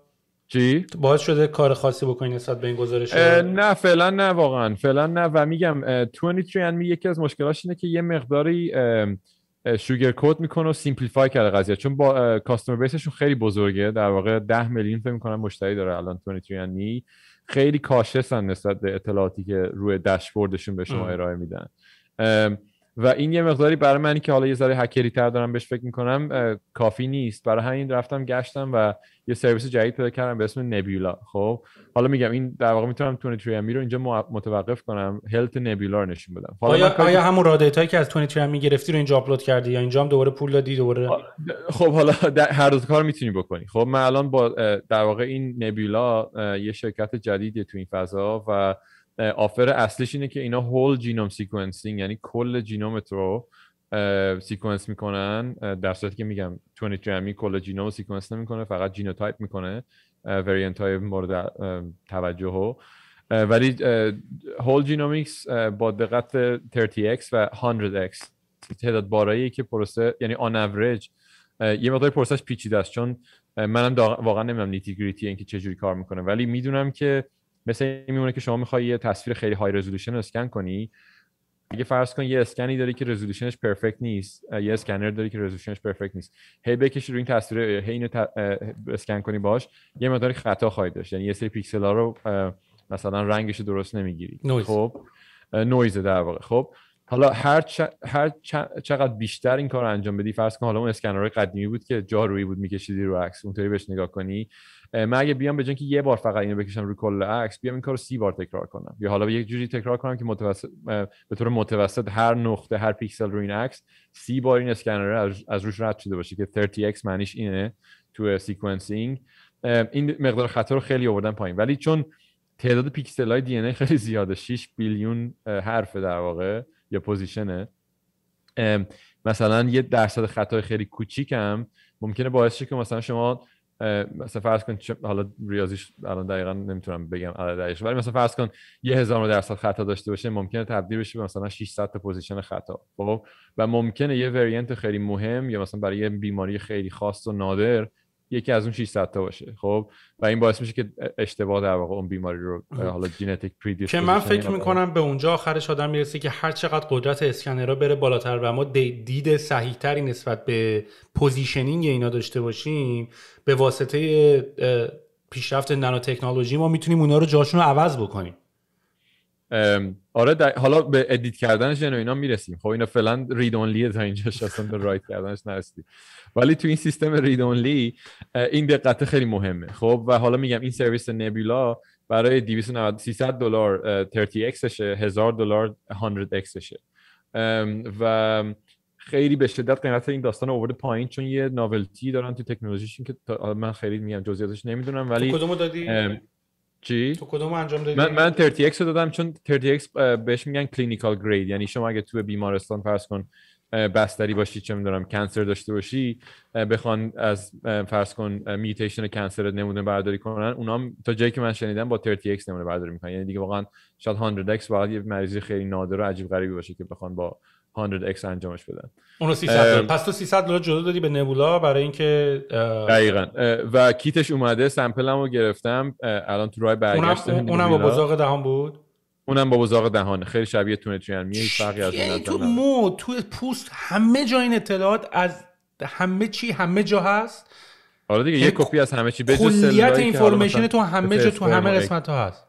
آره و خیلی جالب، ولی تو همه قسمت ها همه دی ان ای اجرا نمیشه دیگه، چون مثلا نورون شاید همه قابلیت دی ان ای رو لازم نداشته باشه و خیلی از اون پروتئینا شاید ساخته نشه، مثلا فرض کن توی این نورون در مقایسه با مثلا با یه سل کیدنی فرض کن. ولی خب استثناش هم مثل سل‌های اسپرم و اگه که در واقع اینا فقط یه جفت دارن دیگه، یعنی به جای اینکه در واقع 23 تا جفت باشه، 23 تا دو شاخه باشه، 23 تا یه شاخه است فکر می‌کنم. باز میگم من فیلدم ژنتیک نیست، خیلی سواد ژنتیکم در حد ویکی‌پدیا است، شاید ویکی‌پدیا دست و پا شکسته، ولی تا جایی که میدونم بقیه سل‌ها کامل دارن، یعنی 23 تا جفت دارن، تو 23 تا جفت کروموزوم دارن و حالا این دیتا خلاصه سیکونس میشه توسط اینا و را دیتاش هم میده همین نبولا. و حالا جالبیش اینه که 23andMe 16 مگ بود دیتاش، نبولا با همون 30xش فکر کنم میشه 100 گیگ، با 100xش میشه 300 گیگ و سایز دیتاش خب خیلی متفاوت میشه دیگه تو اون اسکیل.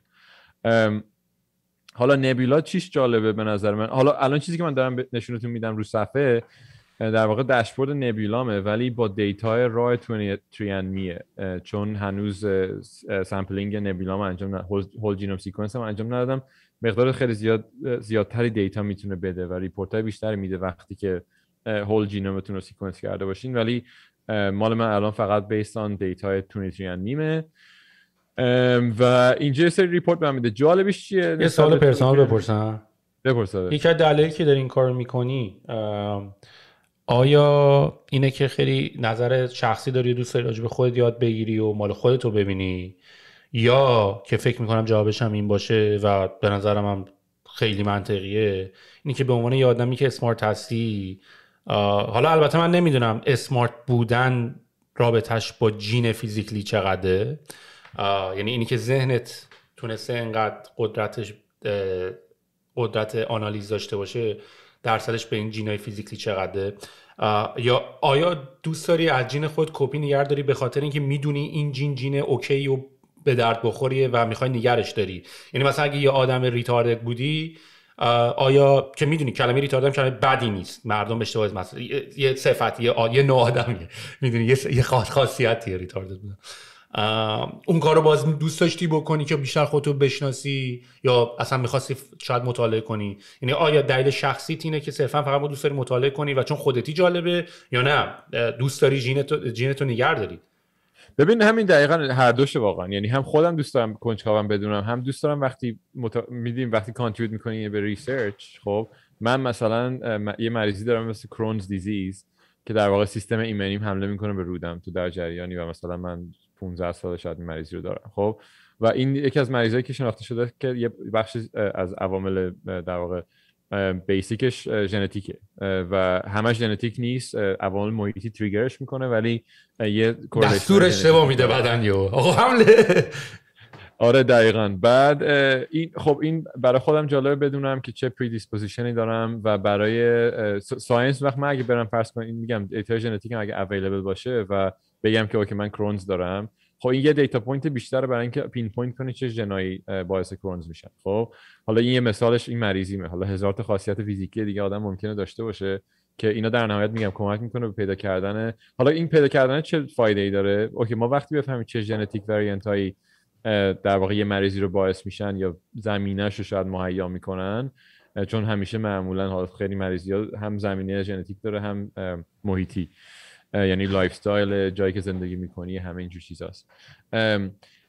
حالا تو کیس اکستریمش میشه با ژنتیک ادیتینگ و اینا که حالا کریسپر و اینا خودش یه بحثیه که الان ما میتونیم ژنا رو ادیت کنیم، واقعا هنوز خیلی ریلایبل نیست که رو آدما بشه سیف دائم انجامش داد. توی کیس های خاصی داره انجام میشه، تو درمان کنسر مثلا الان ایمیونوتراپی خیلی درمان پرامیسینگ برای انواع کنسر که میان در واقع سلولای ایمنیتو در میارن با ژنتیک ادیتینگ آشناترشون میکنن با سلولای کنسر که نمیدونم کارتی ایمیونوتراپی فکر کنم بهش میگن، که سلولای ایمنی خود بدن خودت اکسترکت میکنن، قوی ترش میکنن، تکثیرش میکنن، دوباره برمیگردونن تو بدنت و اینا همش با ژنتیک ادیتینگ داره اتفاق میفته، چون میدونن که چه واریانتی باعث میشه که سلولای ایمنیت سلولای کنسر رو بیشتر بتونن بشناسن. پارسا این نوع میدیوم از استور کردن دیتا که حالت مثلا تو همین ژنتیکس و مثلا تو دی ان ای به یه حالت بیولوژیکلی هست، آیا به نظرت این خیلی پیشرفته است؟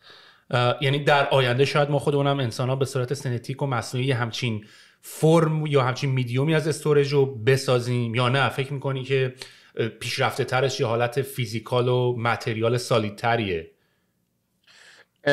سوال خیلی خوبه. مثلا میمونه که بگی مثلا نورون بیولوژیکال افیشنت تره یا مثلا نورونی که تو ای آی درست میکنی. تا الان که بیولوژیکال obviously خیلی افیشنت تر بود، یعنی از مثلا چون کانسامپشن مغز آدم 20 وات اصلا انتقال اسپرم، سرعت انتقال اطلاعات، دقیقاً حجم از اطلاعات تو تایم، مقدار دیتایی که مثلا حالا تو اسپرم میگفتن هست مثلا چندین پتابایتش هست. خب مثلا تو یه ثانیه که آره مثلا الان چندین ساعت شاید طول بکشه مثلا از AWS فکر کنم میخوای آپلود کنی به گوگل کلاود، میدونی اون مقدار دیتا رو. و خب مطمئنا الان به نظر میاد که سیستم بیولوژیکال خیلی جلوتر و افیشنت تره، ولی جوری که ما داریم به عنوان آدما اینا رو رپلیکیت میکنیم هم دقیقاً مثل بیولوژیکال نیست. یه جورایی داریم معادل سازی میکنیم همش و شاید با این معادل سازی یه سیستمای افیشنت تری پیدا کنیم در نهایت، یا اصلا شاید افیشنسی اونقدر مهم نباشه. مثلا چون تو AI اتفاقی که داره میفته چیه، الان هی داریم همون مدل‌ها و آرکیتکچرهای قبلی رو هی اسکیل اپ میکنیم. مثلا GPT-3 ایدهش اونقدر ناول نیست، فقط اسکیلشه که باعث میشه این خاصیت عجیب غریبی داشته باشه توی پردازش زبان یا تو کامل کردن جملات به عنوان یه لنگویج مدل. جور دیگه اومدیم مشکل رو حل کردیم، هی بهش مثلا کامپیوتینگ پاور بیشتر دادیم. شاید تو ژنتیک هم یه همچین اتفاقی بیفته، شاید واقعا مثلا به جای اینکه مثلا این همه اینفورمیشن رو بشه تو 3 پتابایت یا هر چقدر که ظرفیت دی ان ای هست انکد کرد، ما بشه مثلا 100 پتابایت، ولی با اون اینفورمیشن راحت‌تر بتونیم کار کنیم. یعنی سیستمایی که داریم مثلا چه میدونم بتونیم روش مپ ریدیوس انجام بدیم، هر چی، حالا مثلا یه جورایی الاین تره با تولایی که ما به عنوان آدم باش کار میکنیم، چون ما با ژنتیک کار نمیکنیم. ولی خب میگم یعنی با ژن شاید حالا، ولی تو کیس ژنتیک اینم میگم الان ریسرچ، خب این کریسپر خیلی تکنولوژی جالبیه و ایدهش خب خیلی وقت که بوده، ولی الان عملا داره اجرا میشه که شما در واقع اومدیم یه باکتری پیدا کردیم تا جایی که من میدونم تو کریسپر، که این باکتری برای اینکه بتونه در واقع میکروبای متخاصم رو شناسایی کنه، فرض کن باکتری باید در مقابل ویروس ها از خودش حفاظت کنه. جوری که این کار میکنه اینه که یک کپی از در واقع آرنه اون ویروسه داره و اگه اون آرنه مشابه رو توی یه ارگانیسم جدید ببینه، میاد اون تیکر کات میکنه. خب مثل اینونه که مثلا شما دنبال مثلا یه قاتل میگردی، مثلا یه عکس از قاتل تو جیبت داری، هر آدمی که میبینی یه بار نگاه میکنی ببینی این اون آدم است یا نه، اگه بود میکشیش. خب این کریسپر هم در واقع یه جورایی اینطوری کار میکنه، این پروتئین حالا کریسپر کاس9. تا جایی که من متوجه شدم، یه توضیح حالا خیلی عامیانه‌اش دارم میگم، حالا که یعنی میزان برداشت خودم هم هست، نه که توضیحش ساده کرده باشه. این اون وقت میگم باش میشه چیکار کرد؟ میشه گفتش که اوکی این وریانت، این ژن خاص مثلا داره باعث این مریضی میشه، برو اینو کاتش کن. مثلا 2019 دسامبر چه اتفاقی افتاد؟ یه ساینتیست چینی اومده بود با همین کریسپر 6 تا جنین رو فکر میکنم دی ان ایشون ادیت کرده بود. یه ژنتیک وریانت هست که کسایی که اینو ندارن یا یه وریانت خاصیشو دارن به اچ آی وی مقاومن، یعنی اگه با ویروس اچ آی وی آلوده بشن ایدز نمیگیرن تا جایی که میدونن. خب و این خب یه جورایی سوپر پاور دیگه، چیز خوبیه، همه دوست داریم آدمای آینده همه اینو داشته باشن.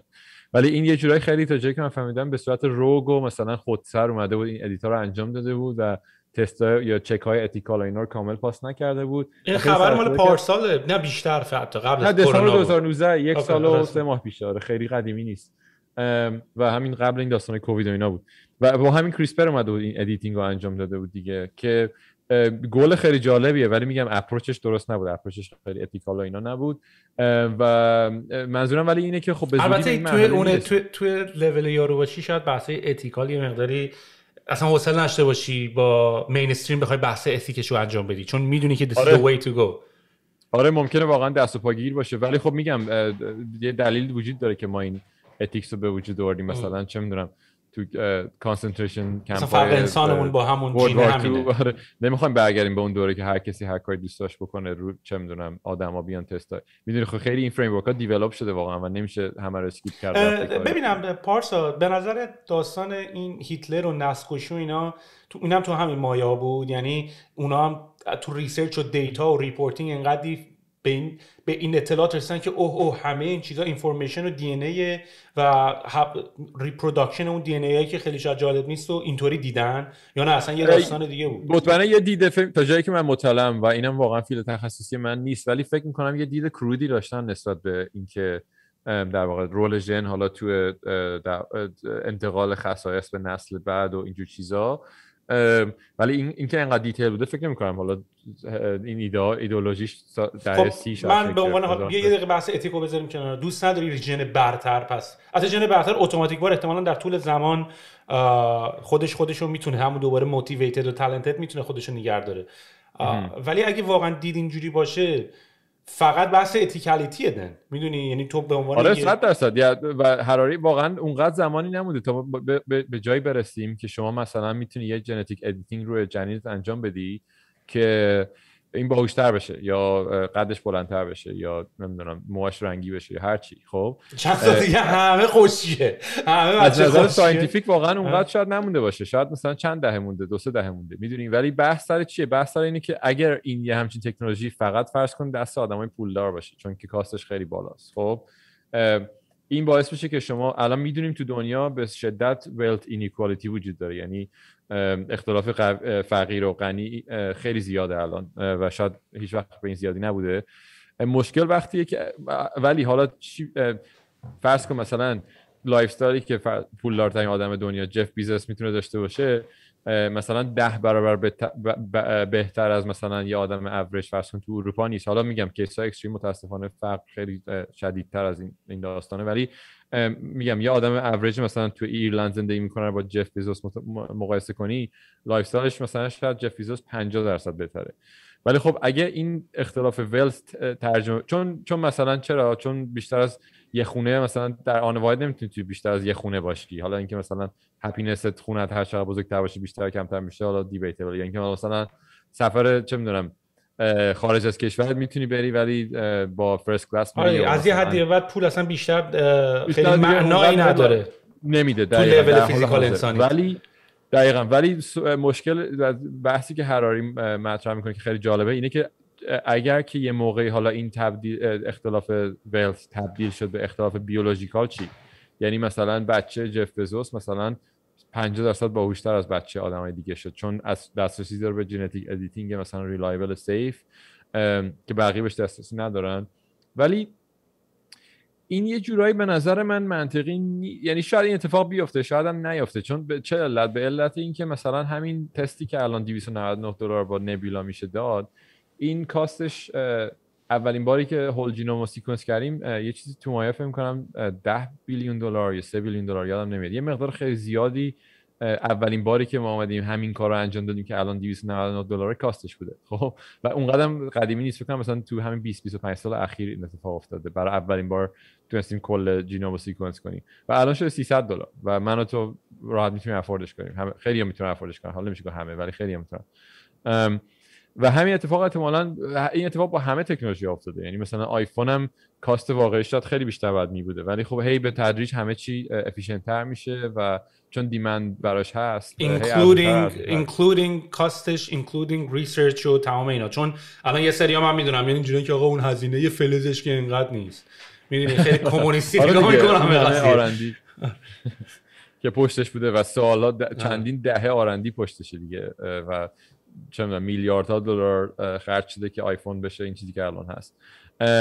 برای همین ولی واقعا مایند بلون. حتی اصلا هزینه حالا دیدیم ما که اصلا مانتلی هم میدیم مثلا $20 $30 پر مانت و تو یه سوپر کامپیوتر تو جیبته، میدونی؟ دقیقاً و به همین سادگی ممکنه یه سوپر کامپیوتر یا یه سوپر ژنتیک ادیتور تو جیبت باشه 20 سال دیگه که بتونی ژنایی که دوست نداری ادیت کنی. الان نورالینک بعید نیست واسه یعنی در آینده دور، حالا دورم نه خیلی، واسه با بلوتوث واسه به گوشید واسه آره در اصلا به گوشید هم احتمالاً دیگه واسه نمیشی، تو خودت تو چشت داری میبینی. آره دقیقاً اینا مثلا همونه. حالا مثلا راه دورم نمیخواد بریم الان تو همین حالا فیلد ژنتیک که موضوع بحثمونه، مثلا IVF یه جورایی همینه دیگه. مثلا با IVF میان در واقع چند تا در واقع تخمک رو بارور میکنن خارج از بدن، یعنی حالا یه اسپرم و یه تخمک رو شاید میان میگیرن با هم میکس میکنن بارور میشه و از بین اینا مثلا یکیشو انتخاب میکنن که بذارن تو بدن یا چند تاشو انتخاب میکنن بذارن تو بدن. یه جورایی الان رندومه ولی و این کاستش حالا مثلا چند شاید $10,000 الان یا یه چیزی تو این اسکیله و میدونم که اگه بیشتر پول بدی میتونی مثلا میان اونا رو اون وقت اون مثلا فرض کن 6 تا تخمکی که هر کدومو میتونن بذارن تو رحم که تبدیل به بچه بشه، اینا رو میتونن بیان ژنتیکلی باز آنالیز کنن مثل همین چیزی که ما الان داریم نگاه میکنیم، ببینن کدومش سلامت تر خواهد بود یا جنسیتش تشخیص بدن. و شما میتونید جنسیت بچه‌ت آلردی الان انتخاب کنید. خب میگه که اوکی مثلا از این 6 تا تخمک 4 تاشون پسرن 2 تاشون دخترن، دختر میخواد یا پسر. خب واسه آلردی منظورم اینه که این قطاری که راه افتاده و حالا این سیستم ادیتینگ و اینا به زودی احتمالاً بهش اضافه میشه با حالا پروتکل‌های درست. و میگم چرا مثلا بچه‌های نداشته باشین که به HIV مقاومن، به کووید مقاومن، نمیدونم به کنسر مقاومن. It makes a lot of sense و واقعا باید اتفاق بیفته، هم اکونومیکاله هم باعث هپینس بیشتر میشه فکر می‌کنم برای آدم‌ها که اگه طولانی‌تر زندگی کنیم مرگ کم شه، مریضی کم شه. چرا که نه؟ ببین یه سوال ایده راجع به این که این داستان کانشسنسی که ما داریم که راجعش داریم صحبت می‌کنیم که اینو می‌تونی بعداً آپلود کنی یا بعداً بذاری تو کلاود، آیا این ارتباطی پیدا میکنه به این داستان فیزیکال جینوم و اینا یا نه؟ اون دو تا کانسپت متفاوته. یعنی که تو بتونی مایندتو آپلود کنی رو کلاود، اینه که خودت میخوای بی‌نیاز بکنی از این جینا، یا نه این کانشسی که ما ازش صحبت میکنیم توی همین جینا به واسطه همین جیناست که داره تشکیل میشه. ببین خب کانشسنس که پروداکت نهایی مغزه یه جورای دیگه.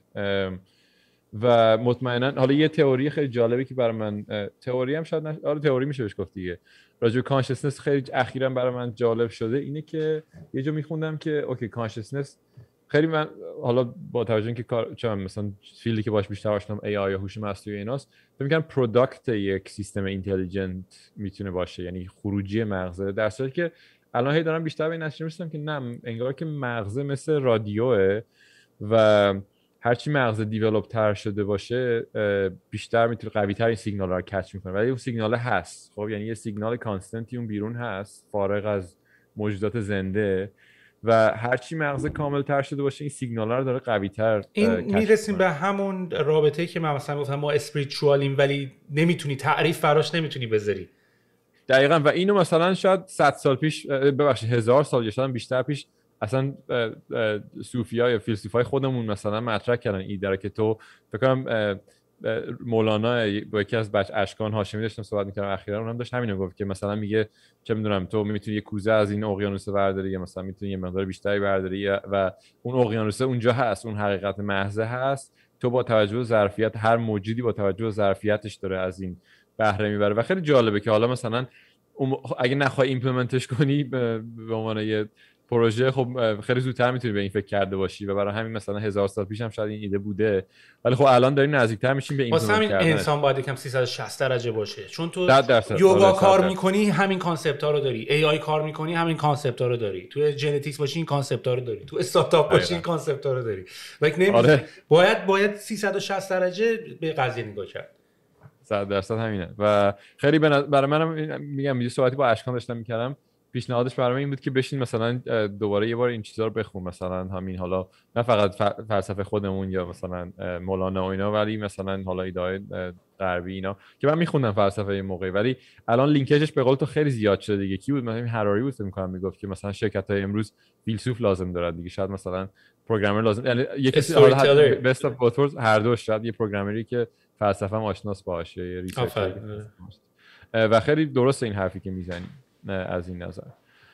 ولی حالا راجع به کانشسنس میگم این مدل رادیویی رو اگه بهش مثلا قائل باشی و باور کنی به نظرم حالا اینکه این رادیو چقدر قوی به وجود بیاد، خب مطمئنا یه بخشش تو ژنات دیگه که این تفاوت حالا مغز آدم با مغز موجود اینتلیجنت. خب داستان این مدیتیشن و چاکرات هم باز کن، همون باز کردن اون آنتن و فریکونسیایی که بتونی فریکونسیای مختلف رو بگیره. یعنی حالا من خودم الان میگم دیگه، مثلا من الان این پچای استم سل رو زدم که استم سلامو داره ریجنریت میکنه، یعنی هنوز دارم تستشو میگیرم، ولی مثلا اینجوری بودن که این یه نقطه‌های خیلی خاصی داره که باید اینا رو وصل کنی، این پچا رو باید بزنی که این همون تقریبا همون چاکراهات هم هست که حالا جایی که تو بیشترین ارتباط رو بیرون داری که میتونه اطلاعات رو ریسیو بکنه.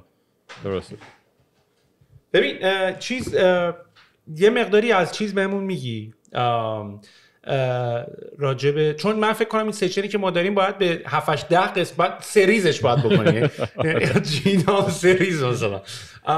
دوست دارم راجبه چیزم صحبت بکنیم، داستان این کانسپت این که چقدر تعریف ما از مرگ عوض شده و چند سال پیش مرگ خطی بود، میگفتن این یارو زنده است، از الان به بعد دیگه مرده است و بعد این کانسپت یواش یواش عوض شده، فهمیدیم که پروسه مردن هم پروسه تدریجیه و یه پروسسی که یواش یواش اتفاق میفته و تو میتونی توی اون حالت بدن تو به اصطلاح نگه داری، حالا فریز بکنی، اصطلاحاً فریزش میگم بکنی، ولی در حقیقت این کار فریز که نمی‌کنی ولی توی یه مود خیلی لو تمپرچر بدن رو نگه می‌داری تو نیتروژن و در حقیقت خودتو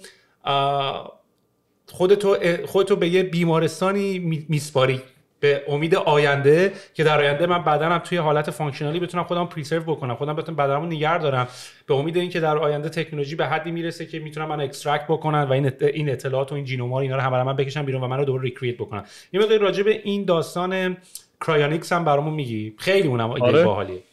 آره حتما.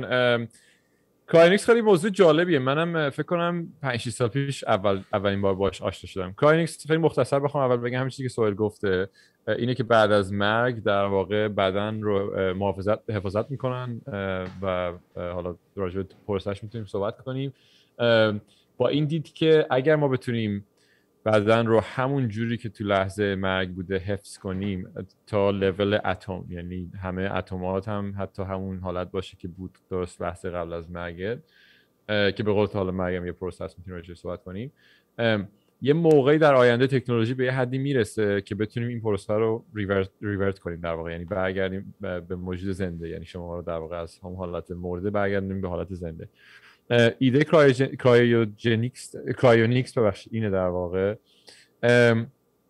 و حالا اینترست من سر این قضیه برمیگرده به هم، اولا اینترست آدم راجع به این قضیه. خب من داشتم بهش فکر میکردم، خب مثلا شما تو مصر باستان ما میمدیم، اینا میمدن مردهاشون رو مامیفای میکردن، مومیایی میکردن. خب و اگه بهش فکر کنید چرا این کارو میکردن، دقیقاً با همین دید داشتن این کارو میکردن. یعنی یه ایده جدید نیست واقعا، 4000 سال مینیمم 4000 سال تاریخ ثبت شده داریم که داشتیم سعی میکردیم این کارو بکنیم که اینا دیدش این بوده که با مومیایی کردن این آدم جاودانه میشه، یعنی بدنش حفظ میشه و میتونه برگرده. حالا اونا خیلی اسپریچوال تر فکر میکردن که این بدنش رو تو افتر لایف احتیاج خواهد داشت و فکر میکردن چه قلب مرکز تفکر، برای همین قلب رو نگه می‌داشتن تو بدن، یه سری اعضای دیگر در میآوردن قبل از مومیایی کردن.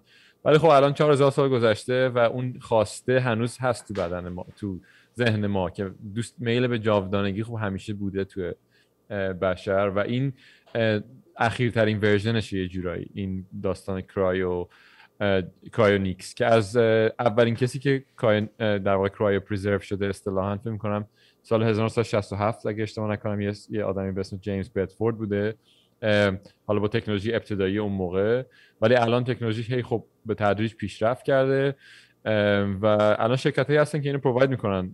الان سوهل الکور رو روی صفحه داره شیر میکنه که یکی از شرکت‌های اصلی که این خدمات رو ارائه میده. سیستمش خیلی ساده است. شما وقتی زنده هستین و سالم هستین ثبت نام میکنین برای این، یا شاید سالم هم نباشین، خیلی هاشون شاید بیمار باشن آلردی.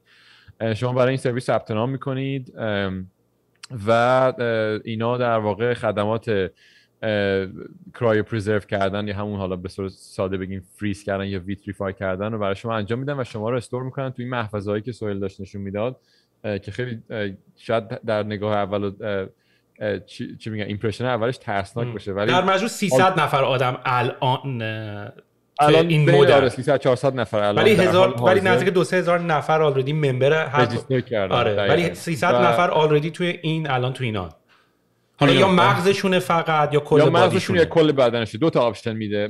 بدن کامل کاستش هولوش $250,000 و مغز تنها هولوش $80,000. ولی عددش به نظر خیلی بزرگ میاد و اینا مقدار پولای زیادیه، ولی خب خیلی‌ها اکثر کسایی که اینو در واقع ثبت نام میکنن پولشون مستقیم نمیدن. اینا میان یه بیمه عمر میخرن که هزینهش خیلی کمتره، شاید مثلا ماهانه $30 $50 برای حالا هر مدتی که زنده هستن، بیمه عمر در واقع. ولی میاد اون پول نهایی که حالا وقتی فوت میشن رو به جای اینکه به مثلا در حالت عادی معمولا به خانواده‌شون میده پول و بیمه عمر، تو این کیس شما وقتی بیمه رو میگیرین میگین که من میخوام این پول برسه به این شرکت. در واقع هزینه این کرای پریزرویشن رو از طریق بیمه همه معمولا تامین میکنن، کسی نمیاد $250,000 پول بده به این شرکت. برای همین خیلی افوردبل تره، یعنی میگم با ماهی $50 یا $30 الان یه شرکتی هست که نشون میدم تو اروپا کلا مجموعه مثل 5 تا شرکتن که این کارو میکنن که آخرش یه دونه تو راشیاس 4 تا دیگه توی امریکا. دقیقاً آره. و حالا این شرکت، حالا الکور بخوایم تمومش کنیم، میگم یه کاستی داره، شما ممبر میشید و از اون به بعدش داستان اینه که شما هر چقدر نزدیکتر باشین به اینا موقع فوتتون، شانس این که خوب پرزرویشن بیشتره. و میگم دیدگاه کانسپچوالش چیه؟ دیدگاهش اینه که شما کی میگیم یه نفر مرده، تعریف 3 تا تعریف داره. یکی تعریف کلینیکاله، یعنی بیمارستان کی میگه یه کسی فوت شد. خب این معمولا وقتی که قلب و ریه از کار افتاده باشه بعد از 4-5 دقیقه اگر در واقع ریساسیتیت نشه میگیم که آره در واقع همین 4 تا دیگه. این کلینیکال دث اولین نقطه شروع این پروسه مرگ در واقع. خب که اینجا هارت و میگم ریه و قلب از کار میفته و بین 4 تا 6 ساعت بعد از اون فکر می‌کنم یا مطمئن نیستم 4 تا 6 دقیقه 4 تا 6 دقیقه ببخشید میگیم که لیگال دث اتفاق افتاده، یعنی از نظر قانونی، از نظر قانون این طرف مرده تلقی میشه دیگه، زنده نیست. دفینیشن لیگالش که تعریفش هم تو این دابل کوت است: irreversible cessation of all functions of the brain، یعنی همه توانایی مغزی از کار افتاده. ولی یه 4 تا 6 دقیقه وقت داری که مغزت دیگه کاملا به حالتی برسه که دیگه ریورسیبل نباشه. ولی توی این 4 تا 6 دقیقه از زمان مرگ تا الان این چند تا داری که خودتو مومیایی کنی به اصطلاح. دقیقاً این بازیه که توش میشه مومیایی کرد، چون اطلاعات شما، اینفورمیشن شما هنوز کامل وجود داره یا تقریبا کامل وجود داره. ساختار ذهنی، نمیدونم همه سیناپسای بین نورونا، همه اینا تقریبا اینتکت تو این بازه. و اگه بشه شما رو تو این حالت نگه داشت، یه موقعی در آینده تکنولوژی به حدی میرسه که شما بشه از این حالت خارج کرد و برگردون به زندگی. اولا میگم ترسناک، کریپی همه اینا، ولی از همه آلترناتیوهای دیگه برای مردن واقعا تر و تمیزتره. حتی اصلا ظاهری بخوای بهش فکر کنی، من خودم شخصا ترجیح میدم که همین بدنم همین شکلی باشه، فریز شده باشم توی یه بذار راجع فریزم بگم.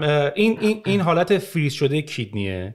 این کاری که بهش میگن چیش میگن اصطلاحش ویتریفیکیشنه. که تفاوتش چیه؟ شما اگر یه ارگانیسم زنده رو بیای سردش کنی انقدر تا یخ بزنه، چون 60-70% بدن ما آبه و کریستال میشه، سلولام آبم که همونجوری که هممون میدونیم وقتی یخ میزنه حجمش زیاد میشه، هم باعث شکستن سلولا میشه، هم باعث این میشه که در واقع کلا یه ارگان ممکنه متلاشی بشه اگه که همینجوری یخش بزنه. اینم مثالی که رو نشون میدی فکر می‌کنم کیدنی. این کیدنی یخ زده با این نیتروژنه، درسته؟ تو بدن نیتروژن میکنن.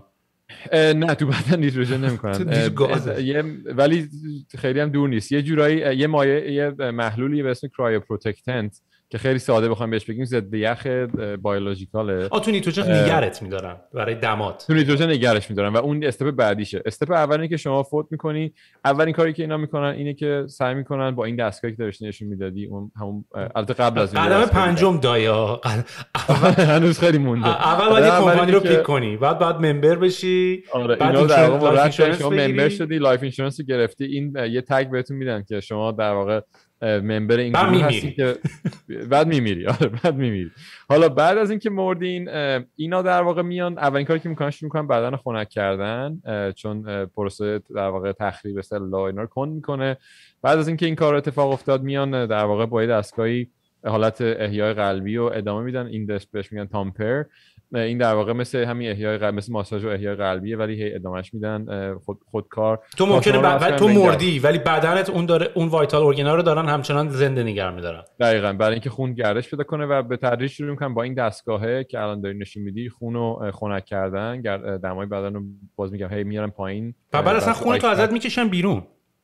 حالا دیگه چون خب بالاخره بخش زیادی از خون آبه و کلا باید بیان سعی کنن مثلا هولوش 60% آب بدن رو بعد بیان با این کرایو پروتکتنت ریپلیس کنن که در واقع بشه سلولا رو همونجوری که هستن نگه داشت و وقتی که سردتر میکنیم بدن رو اینا نشکنن، سلولا یعنی ساختار سلولا از بین نره. و این استپ اوله. وقتی که ویتریفای شدین، اون وقت تدریجا ظرف 2 هفته دمای بدن رو میرسونن به منفی 196 درجه و اون موقع در واقع میره تو استوریج و تا قبل از این نرفته تو استوریج. و در واقع پوینت قضیه اینه که شما تو طولانی مدت میخوان تو حموم تو یه مخزن نیتروژن نگه دارن که تو همین دما. این نکته این هم اینطوریه که چون وقتی حرکت مولکول‌ها خیلی یواش یواش میشه، این تقریبا انقدر بی حرکت میشه این ماده دیگه سالید میشه، ولی مثل یخ زدن آب تبدیل نمیشه به کریستال. دقیقاً. کل داستانی که آیس کریستال نباید تشکیل بشه تو این پروسه و به مقداری باید آب در بیارن از بدن و کرایو پروتکتنت ریپلیس کنن. اینجوری آره دیگه در نهایت توی هر کدوم از اینا فکر می‌کنم 4 تا بدن و 40 تا مغز میتونه 45 تا مغز. کله باج‌های آینده رو بگو داداش. آقا این 2 تا بدن بزنیم. و میگم فکر کریپیه ولی خب اصلا ولی نیست، ولی خیلی میک سنس میکنه. میدونی یعنی یکم میری تو مثلا 10 دقیقه اولش کریپیه. آره دقیقاً. و میگم به آلترناتیوهای دیگه‌اش که فکر بکنی، هیچ کدوم از این به نظر من تر و تمیزتر نیست به نظرم برای مردن. حالا کی برمیگردیم؟ خب حالا فرض کنید که ما رو فریز کردن تو این شرایط، یه موقعی در آینده میگم تکنولوژی به این حد، اگه به این باور داشته باشیم که تکنولوژی همیشه داره پیشرفت میکنه، اینفورمیشن این آدم از بین نرفته، همه اینفورمیشنش اونجا هست، پس تکنولوژی یه موقعی میتونه به یه جایی برسه که این پروسه رو ریورت کنه. درسته؟ حالا داستان از چه قرار؟ داستان از این قراره که هر چقدر شما بهتر پرزرو شده باشین، اون تکنولوژی که لازمه، اون میزان تکنولوژی که لازمه برای برگردوندن شما کمتر و کمتر. یه چارتی هست اگه بتونید پیداش کنید، سر 2 تا خط، یکیش داره میره بالا یکیش داره میاد پایین‌تر فکر می‌کنم.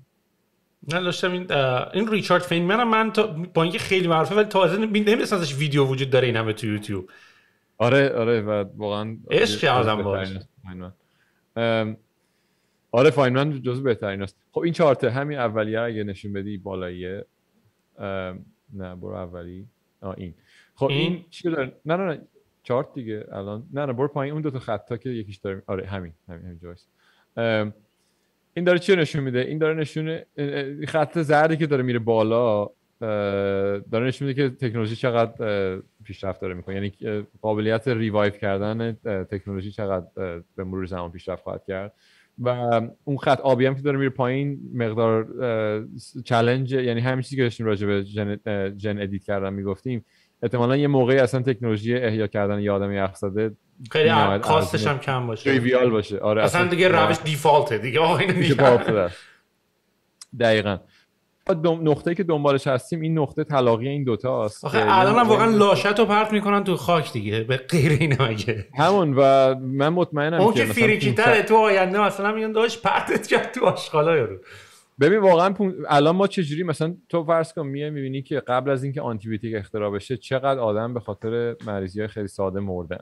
خب یا مثلا میبینی که یه آدم مثلا خفنی مثل نیچه مثلا از سفلیس مرده که خب الان مثلا حالا شانس این که از سفلیس یکی بمیره اصلا این شروع این مقاله جالبیش اصلا اینه که یعنی قبل از اینکه وارد این مسئله بشه به یه چرای بزرگی میپردازه که آقا این فکر نکن ما دنبال گرفتن جلوی مرگ و ایناییم حالا به شکل خیلی عجیب غریبا. ما قبلا هم داشتیم خیلی الکی میمردیم، الان هم همچنان داریم الکی میمیریم، میدونی؟ ولی عادت کرد، تو هر اصلی بهش عادت می‌کنیم. آره. همینی که هست، ولی واقعا ما نباید، یعنی خیلی آربیتریه. میگم اولش گفتم که 80 سالگی بمیری، اونم تازه 80 سالگی، کاش 80 سالگی مشتی میمردیم، با درب داغونیم دیگه، یعنی اینقدر ایج کردیم و دیگه داغونیم.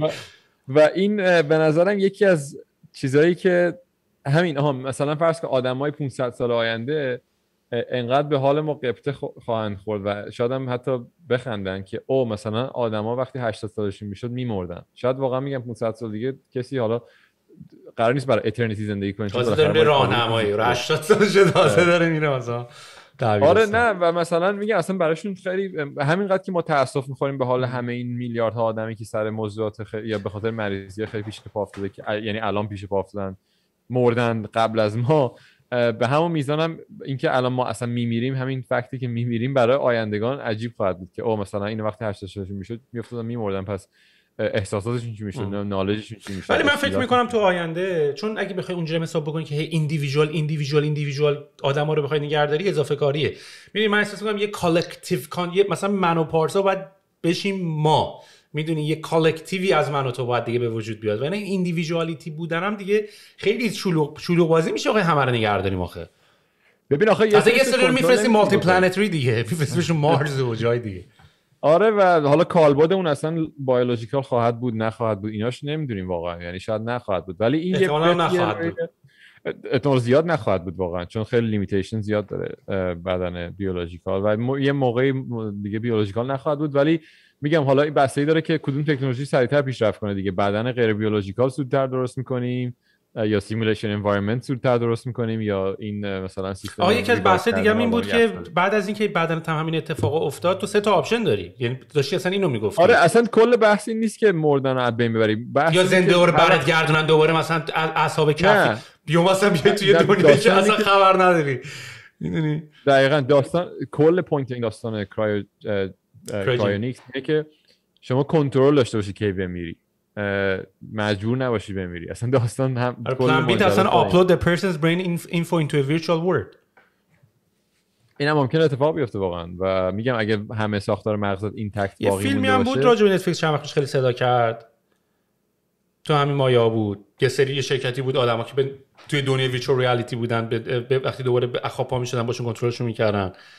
چی تو بلک میرور که خیلی نه تو نتفلیکس لایف افتر دث اسمش چی بود؟ افتر لایف نه دث یه فیلمی بود تو نتفلیکس چند وقت پیش اومد که خیلی هم معروف شد، خیلی هم صدا کرد، همه بچه‌ها توی توییتر و توی این دارک وب و اینا روش حرف می‌زدن. نمیدونم کدوم میگی. اوکی. anyway ولی میگم بحث سر اینه که شما آپشن داشته باشی که کی میخوای بمیری. خب یه موقع میگه خسته شدم دیگه، حوصله‌اش ندارم، میخوام نباشم دیگه. خب حالا اون that's fine، ولی اینکه مجبور باشی بمیری یه ذره به نظرم الان ما قبولش میکنیم ولی آیندگان قطعا قبولش نخواهند کرد. و میگم اینم خیلی اکسسیبل شده. برای اینکه حالا بحثو کامل کنیم بذار من اسکرینمو شیر کنم. یه شرکت جدیدیه، خیلی من اکسایتدم راجع به کاری که دارن میکنن تو همین فضاست، ولی از اپروچشون به نظر یه مقدار اسمارت تره. این شرکتی تو آلمان به اسم Tomorrow Biosthesis و اینا میان در واقع از بک‌اند همون شرکت‌های بزرگ قدیمی استفاده میکنن. خب ما نمیدونیم چقدر طول میکشه که بشه آدم‌ها رو برگردون، شاید 50 سال بشه، شاید 100 سال بشه، شاید 500 سال بشه، شاید هرگز اتفاق نیفته. فیلم دیگه هم بود که میفرستونشون، یعنی یه دلیل دیگه هم که تو بتونی بدن تو مثلا تو اگه بخوای مالتی پلنتری سفر کنی، اینترستلار بود فکر کنم یکی از آره دیگه تو سفر فضایی بود که پاس کنی. این چیز توش بود، هیچ هم اصلا یادم نمیاد. مت دیمن توش بود، کی بود؟ نه ونیلا اسکای. نه که میفرستنشون وسط را اینا خواب بیدار میشن از اون دستگاهی که توی اینترستلار نبود. نه اینترستلار نبود. ها چیز بود، شاید سریال بود این نه همین مارشن بود دیگه. مارشن که مت دیمن. نه مت دیمن نبود اون یکی که من دارم میگم که رو بارتندر ربات بود. این که چی لاست این اسپیس نبود؟ تو نتفلیکس لاست این اسپیس. نه لاست این اسپیس هم نبود. چون هم یه همچین چیزیه، وسط خوابن یهو پا میشن، یعنی تو حالا و خیلی تو فیلم‌های سفر فضایی این هست که تو مثلا 3 سال قراره تو راه باشی برسی به مثلا مری خودتو فریز کنی یکم ریلکس دیگه بگیر بخوابی اون 3 سال بعد هایبرنیت کنی به اصطلاح. هایبرنیت کنی دقیقاً. اوکی اینو توضیح بده. حالا این تومارو رو منم نشده بودم. خیلی مختصر بخوام بگم این یه شرکت بیسش تو اروپا است و عملاً دسترسی میده به آدمایی که تو اروپا ان برای این سیستم، ولی مدل پرایسینگش خیلی جالبه. این مثلا انگار رفتی توی صفحه ساس، مثلا این پروداکت ساس میخوای بخری، در صورتی که حالا کرای پرزرویشن در واقع بیهایند د سینز از 30 یورو در ماه شروع میشه تا 100 یورو در ماه و حالا یه ذره فیچرهاشون با هم فرق میکنه. یه بخشش اینه که وقتی شما برگشتی به زندگی چقدر پول برات باقی میمونه یا تا چه مدتی میتونن شما رو نگه دارن در واقع. بیشتر این پولا میره برای همین لایف اینشورنس. خب اینا بیهایند د سینز یه قرارداد دارن با یه شرکت لایف اینشورنس تو آلمان و شما در واقع یه لایف اینشورنس پالیسی هم داری میخری با این پول که قراره هزینه کامل این 200,000 یورویی که هزینه کرای پرزرویشن رو بعداً اون شرکت بیمه در واقع پرداخت کنه وقتی که شما فوت میکنی. و میگم حالا پلن‌های مختلف داره. نکته جالب دیگه هم این شرکت اینه که این میاد از بک‌اند در واقع شرکتایی که هستن آلردی استفاده میکنه، مثل الکور. یعنی اینا پروسه ویتریفیکیشن و اینا رو همه رو اینجا انجام میدن. استوریج در نهایت در واقع آره مثل میگم تو سافر چجوری اینا همش جدا جدا شده، کامپوننت شده دیگه، کل استک رو کاور نمیکنن، فقط اون قسمت رجیستر کردن و نمیدونم لاجیستیکس و ایناشو انجام میدن، شما رو فریز میکنن، منتقل میکنن به یکی از اون سرویس های استوریج در واقع مثل الکور برای لانگ ترم که حالا معلوم نیست 50 سال اونجا باشی، 100 سال اونجا باشی، 500 سال اونجا باشی چقدر، که خیلی مدل جالبیه. و میگم نکته دیگه هم که جالبه اینه که این اینشورنس ها رو خودشون هندل میکنن، خیلی ساده تر میکنه پروسه رو.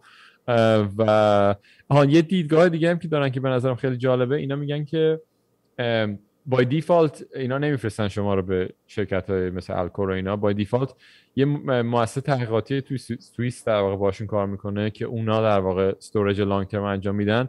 دیدگاهشون هم اینه که شرکت یه کورپوریت خیلی ممکنه تغییرات براش به وجود بیاد به مرور زمان، بوردش عوض شه، نمیدونم استراتژیشون عوض شه، هر چی، و جای سیفی نیست برای اینکه یه آدمو 100 سال نگه داری. در صورتی که مرکز تحقیقاتی خیلی میتونن اتیکال‌تر برخورد کنن، مخصوصا حالا تو اروپا. حالا کسی چه میدونه 100 سال دنیا چه شکلی خواهد بود و مثلا سوئیس مثل الان انقدر استیبل و اتیکال و نوترال خواهد موند یا نه، ولی تو الان دوره‌ای که توش هستیم به نظرم بیشتر میشه ریلای کرد به یک مؤسسه تحقیقاتی فرض کن تو سوئیس تا مثلا یه کورپوریت تو آمریکا، از نظر لانجویتی و اینکه تو طولانی مدت به توش نکنم.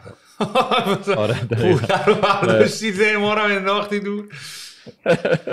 آره خلاصه چیز دیگه میگم در نهایت این ایده جدیدی نیست دیگه، از زمان مصر باستان اصلا خیلی جالبه که این داستانه که این بدن این کارو میکردن 1970 داشتن میکردن.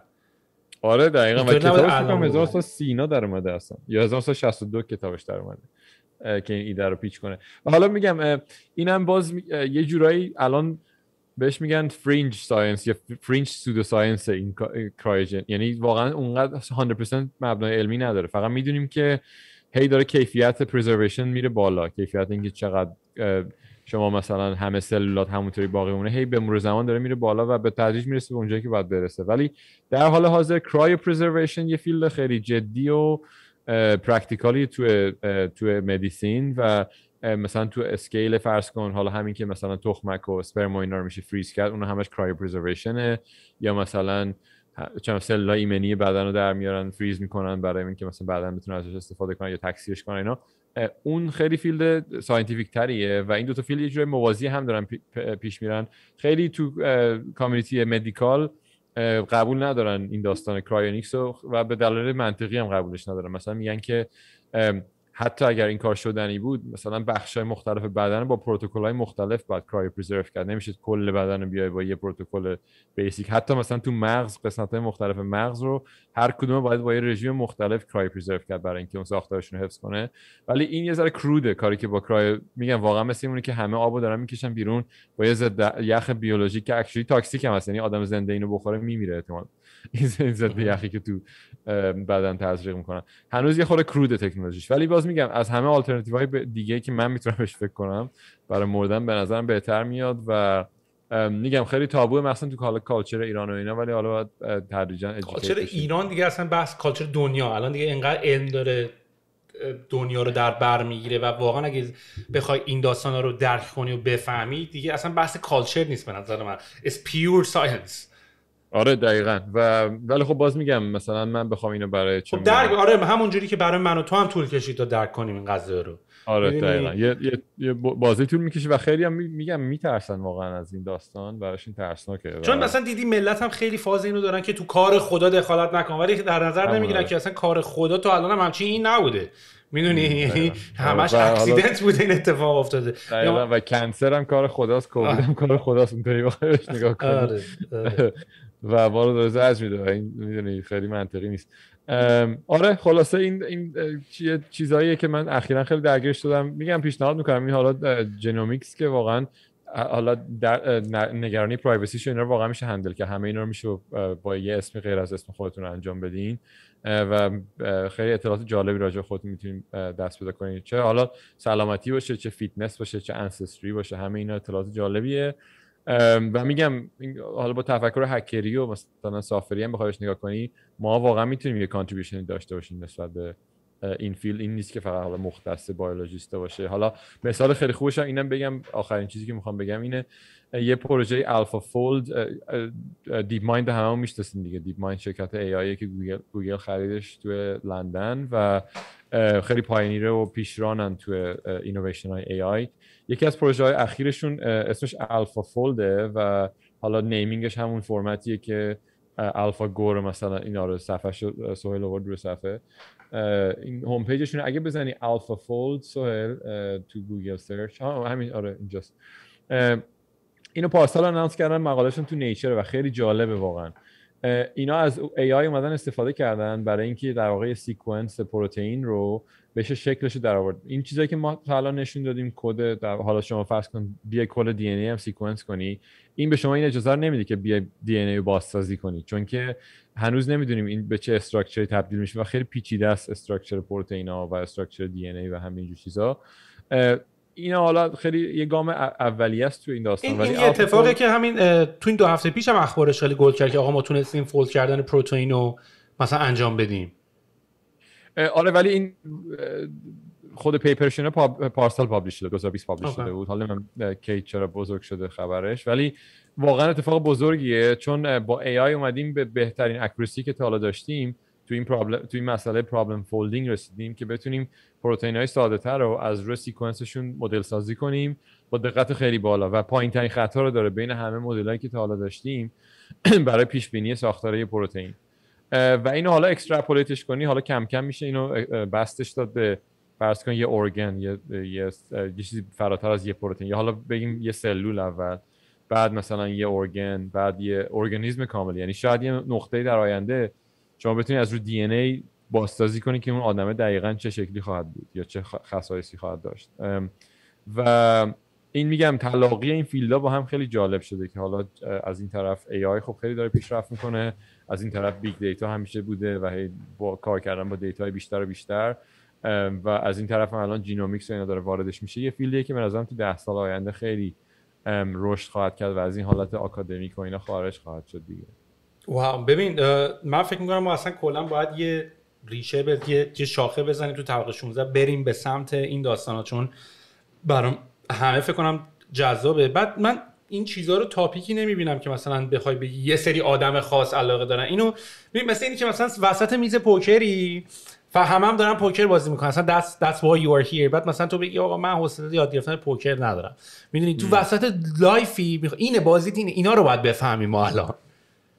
دقیقاً اصلا ما چی هستیم؟ همین کار دیگه نداریم مثلا. چیز دیگه ای نیست برای درک. حالا مثلا فیزیک و اینا رو میگی حالا who cares که مثلا بلک هول فقط داری چیل میکنی تو دنیا. اینا رو نخوای بفهمی یعنی فقط داری چیل میکنی. دقیقاً این دیگه واقعا کورترین چیزیه که همون از چی ساخته، بدنمون چه جوری ساخته شده، از چی ساخته شده. آره امیدوارم که حالا با این پادکستی یه ذره بقیه رو کنجکاو کرده باشیم که بیشتر تو کردی 100% کردی. دم دیگه. آره امیدوارم که و خودم هم خیلی کنجکاوم راجع به این قضیه. اصلا ادامهش میدیم. امیدوارم یه نتورکی پیدا کنیم از آدمایی که به این تاپیک اینترستدن، همه رو شروع کنیم جمع کردن. دقیقاً. خلاصه ممنون که این وقت رو بهم دادی سوال، خیلی خوشحال شدم. دمت گرم که اومدی. باز دوباره باهات صحبت میکنم. یکی از افرادی هستی که همیشه هر موقع باهات صحبت میکنم اصلا انگار سافت ویر آپدیت من میگیرم. انگار اصلا یه آدم دیگه من میشم دیگه. و خوبی دانش خوشحالم میشم. بحث جالبی کردی. آره تو زمانی که تو اختصاص میگی انگار مثلا کانشس هیومن باحالیش همینه دیگه. فقط اگه بتونی اینو یکم سالیدش بکنی، هر کی داره کار خودشو میکنه بعد یهو کالکشنش خیلی جذاب میشه. دقیقاً. دمت گرم پارسا، خیلی حال دادی. خوشحال شدم با صحبت کردم. چاکریم. خداحافظ. قربونت. خداحافظ.